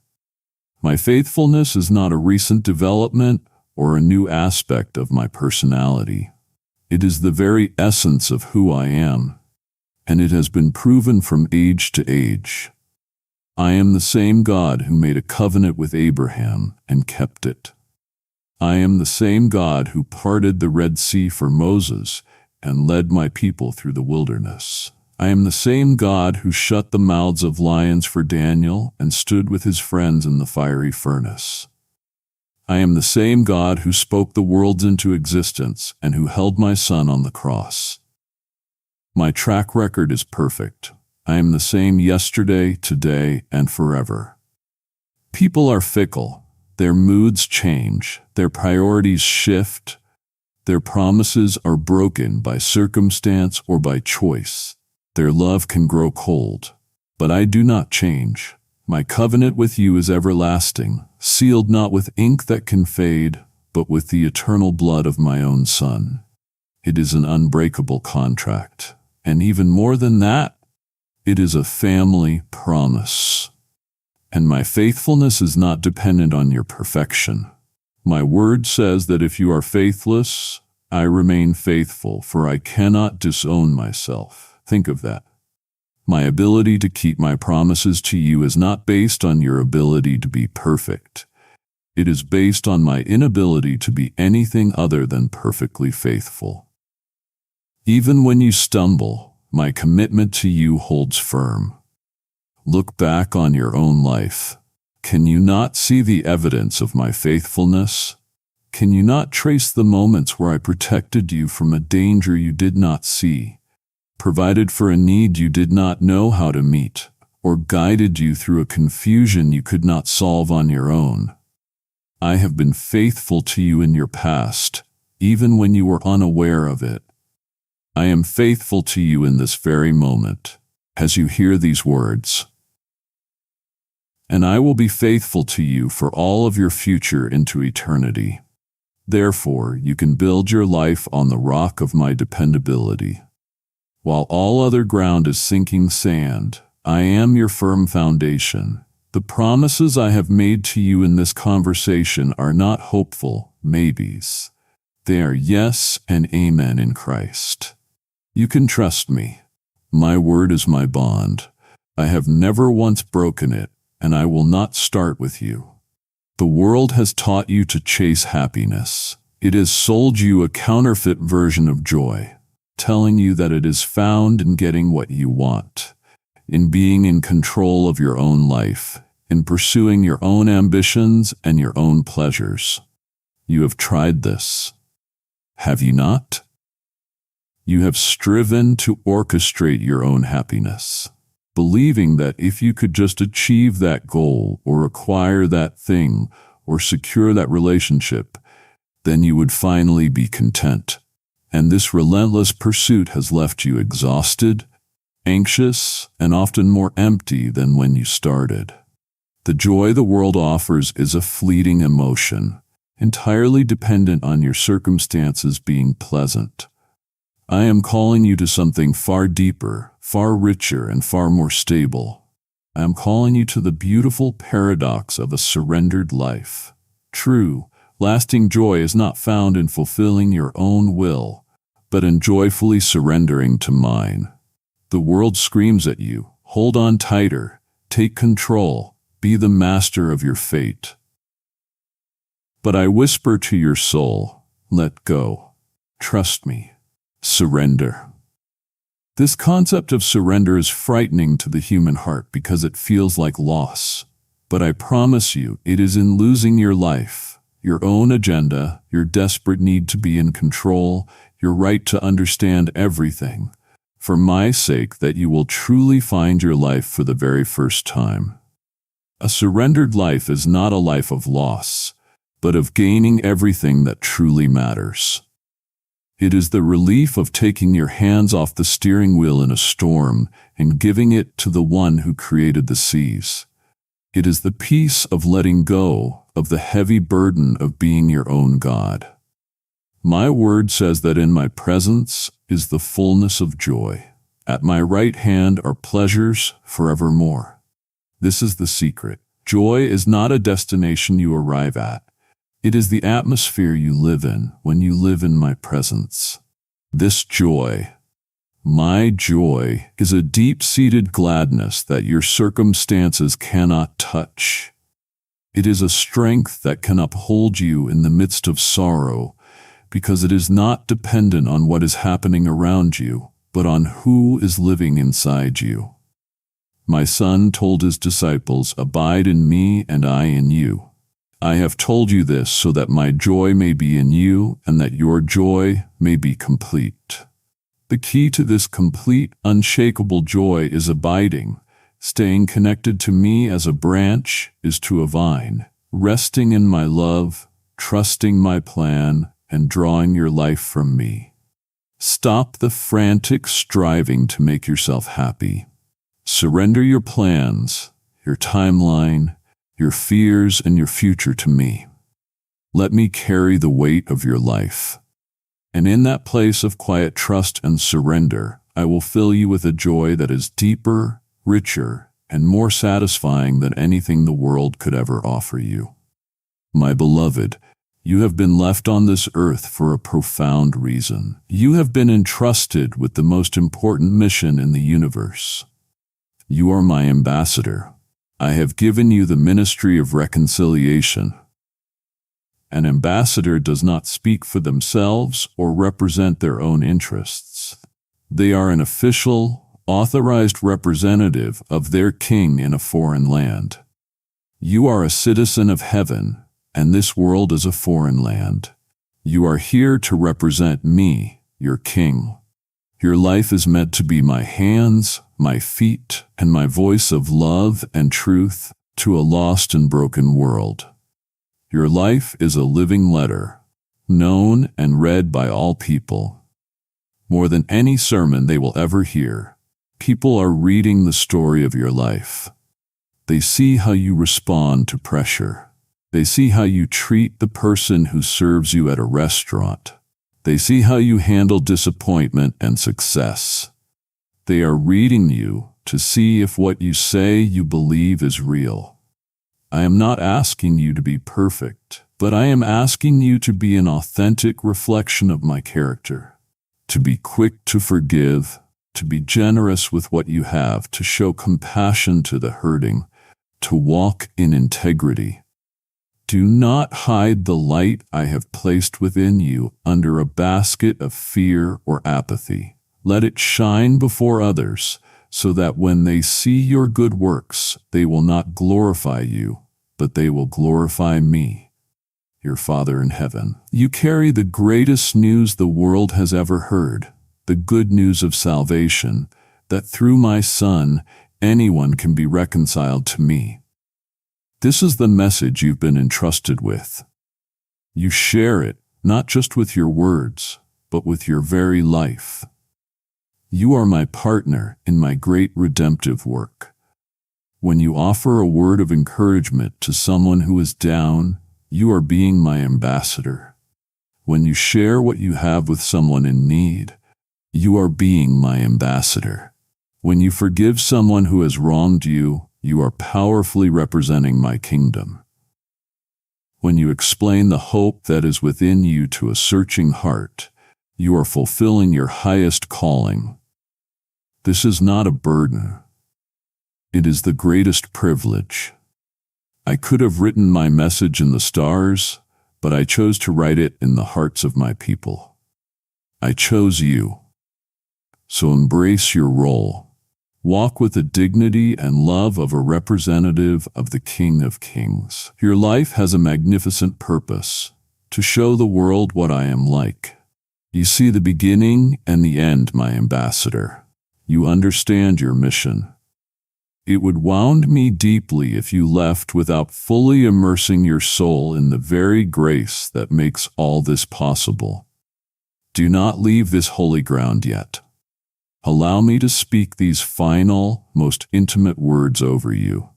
The unbreakable covenant and the ever-present reality of my goodness, which is the bedrock of everything you have just heard. There's a word I want to burn into your heart, a word that is the answer to your past failures, your present struggles, and your future uncertainties. That word is grace. You must understand that my grace is more than just unmerited favor. It is my divine empowerment acting in your life.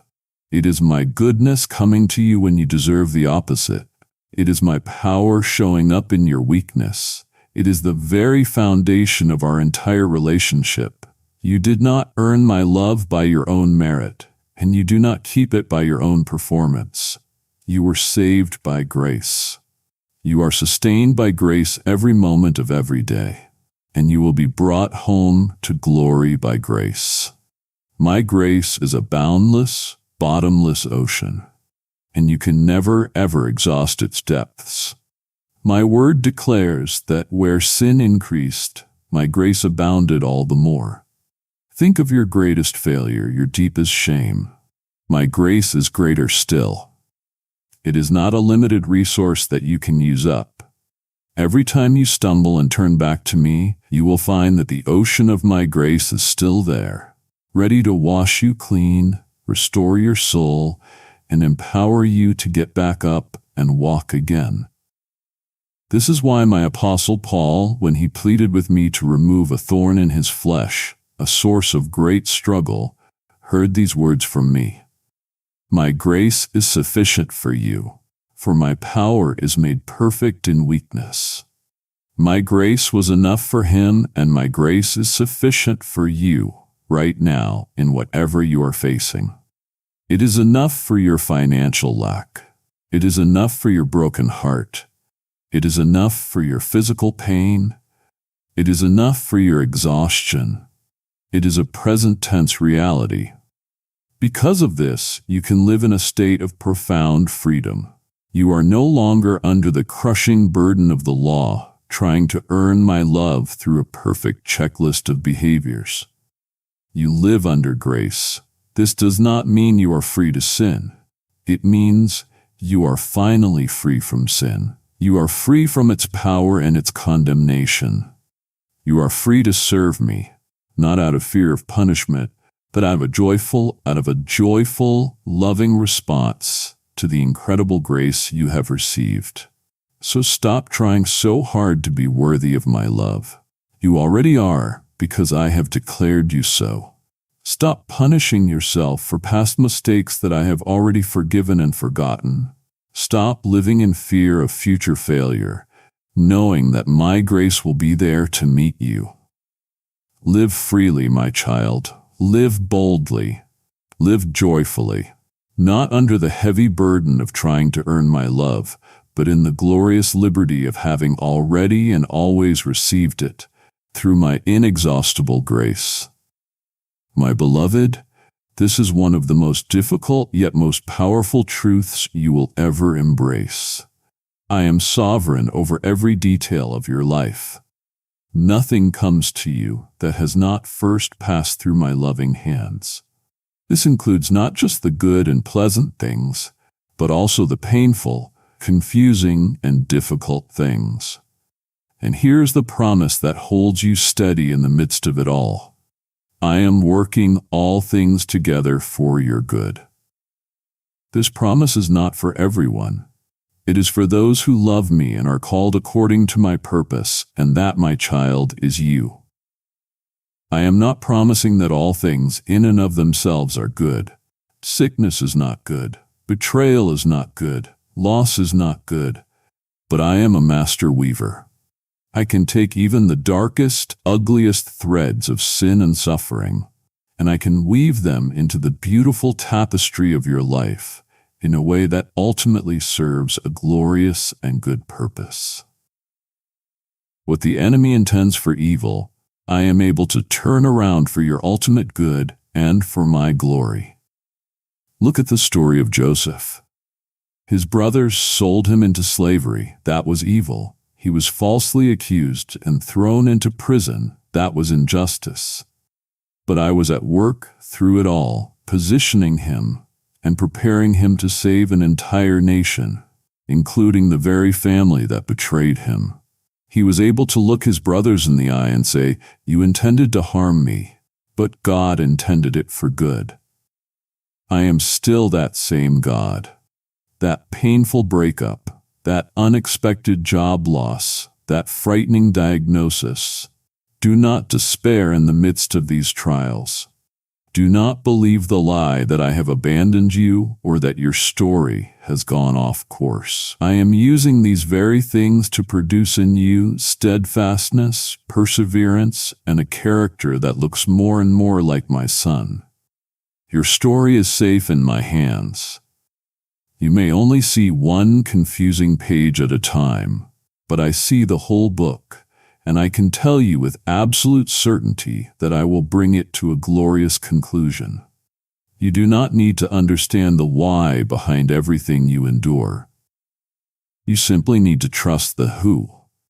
You need to trust me, your loving Father, who is infinitely wise and completely in control. When you look back on your life from eternity, you will see, with perfect clarity, how every single event, every joy and every sorrow was perfectly woven together to bring you to that glorious place and to make you the person you were always created to be. So rest in my sovereignty. Release the need to understand everything and hold fast to this promise. I am at work, right now, in your circumstances, weaving all things together for your good. My child, we have come to the end of our conversation for now. But we have come to the heart of all truth. If you forget everything else you have heard, remember this. This is the final word, the promise that encompasses all other promises, the unbreakable seal on my commitment to you. Though the mountains be shaken and the hills be removed, though the most stable and permanent things you see on this earth crumble to dust, yet my unfailing love for you will not be shaken, and my covenant of peace will not be removed from you. This is my solemn eternal oath to you. This is not a contract based on your performance. It is a covenant, sealed not with ink on paper, but with the precious blood of my own Son. It is a one-sided promise that depends entirely on my faithfulness, not yours. It is my final declaration over your life. It is the truth that silences every doubt, every fear, and every accusation. You are mine, now and forever. Nothing can change that. Nothing can separate you from my love. Not your failures of yesterday, not your struggles of today, not your uncertainties of tomorrow. Not death, not life, not angels, not demons, not the present, not the future, nor any powers, neither height nor depth, nor anything else in all creation, will be able to separate you from the love of God that is in Christ Jesus your Lord. This is the good news. This is the gospel. So rest in this truth, my beloved child. Let it be the bedrock upon which you build your life. Let it be the anchor that holds you in every storm. Let it be the song your heart sings in the darkest night. My love for you is the most real and enduring thing in the universe. It is finished. You are secure. You are loved. Rest now in me, my child. You now rest in the finality of my unbreakable covenant of love. It is your ultimate and unshakable reality. If your heart is now overflowing with gratitude and a desire to respond to this great love, then I invite you to be the hands that carry this good news to a world that feels abandoned and unloved. Your support at this moment becomes a fire of revival, a well of living water for the thirsty, and the very bread of my presence offered to those who are perishing. For you, I speak this promise directly to your heart. Now, because you honor me with your substance, your own barns will be filled to overflowing. I will see this act of worship, and I will release a blessing upon you that you cannot contain. This is not a transaction. It is your first act of worship in response to the covenant you have just received. Go now as a worshiper. Click Super Thanks. Join as a covenant partner through membership, or use the PayPal link below to release the sound of my love into all the earth. My child, this conversation does not end here. It now comes alive within you. Let the world and all of heaven bear witness to the change that has taken root in your heart this very day. Go now to the space below and seal this moment with a declaration of faith. With the authority I have placed in your spirit, write these words for all to see. I have opened my good news and my new life begins now. Let this be your public stone of remembrance, a powerful testament that you have heard my voice. Every declaration is an echo of victory, affirming that you are ready to receive all that I have promised.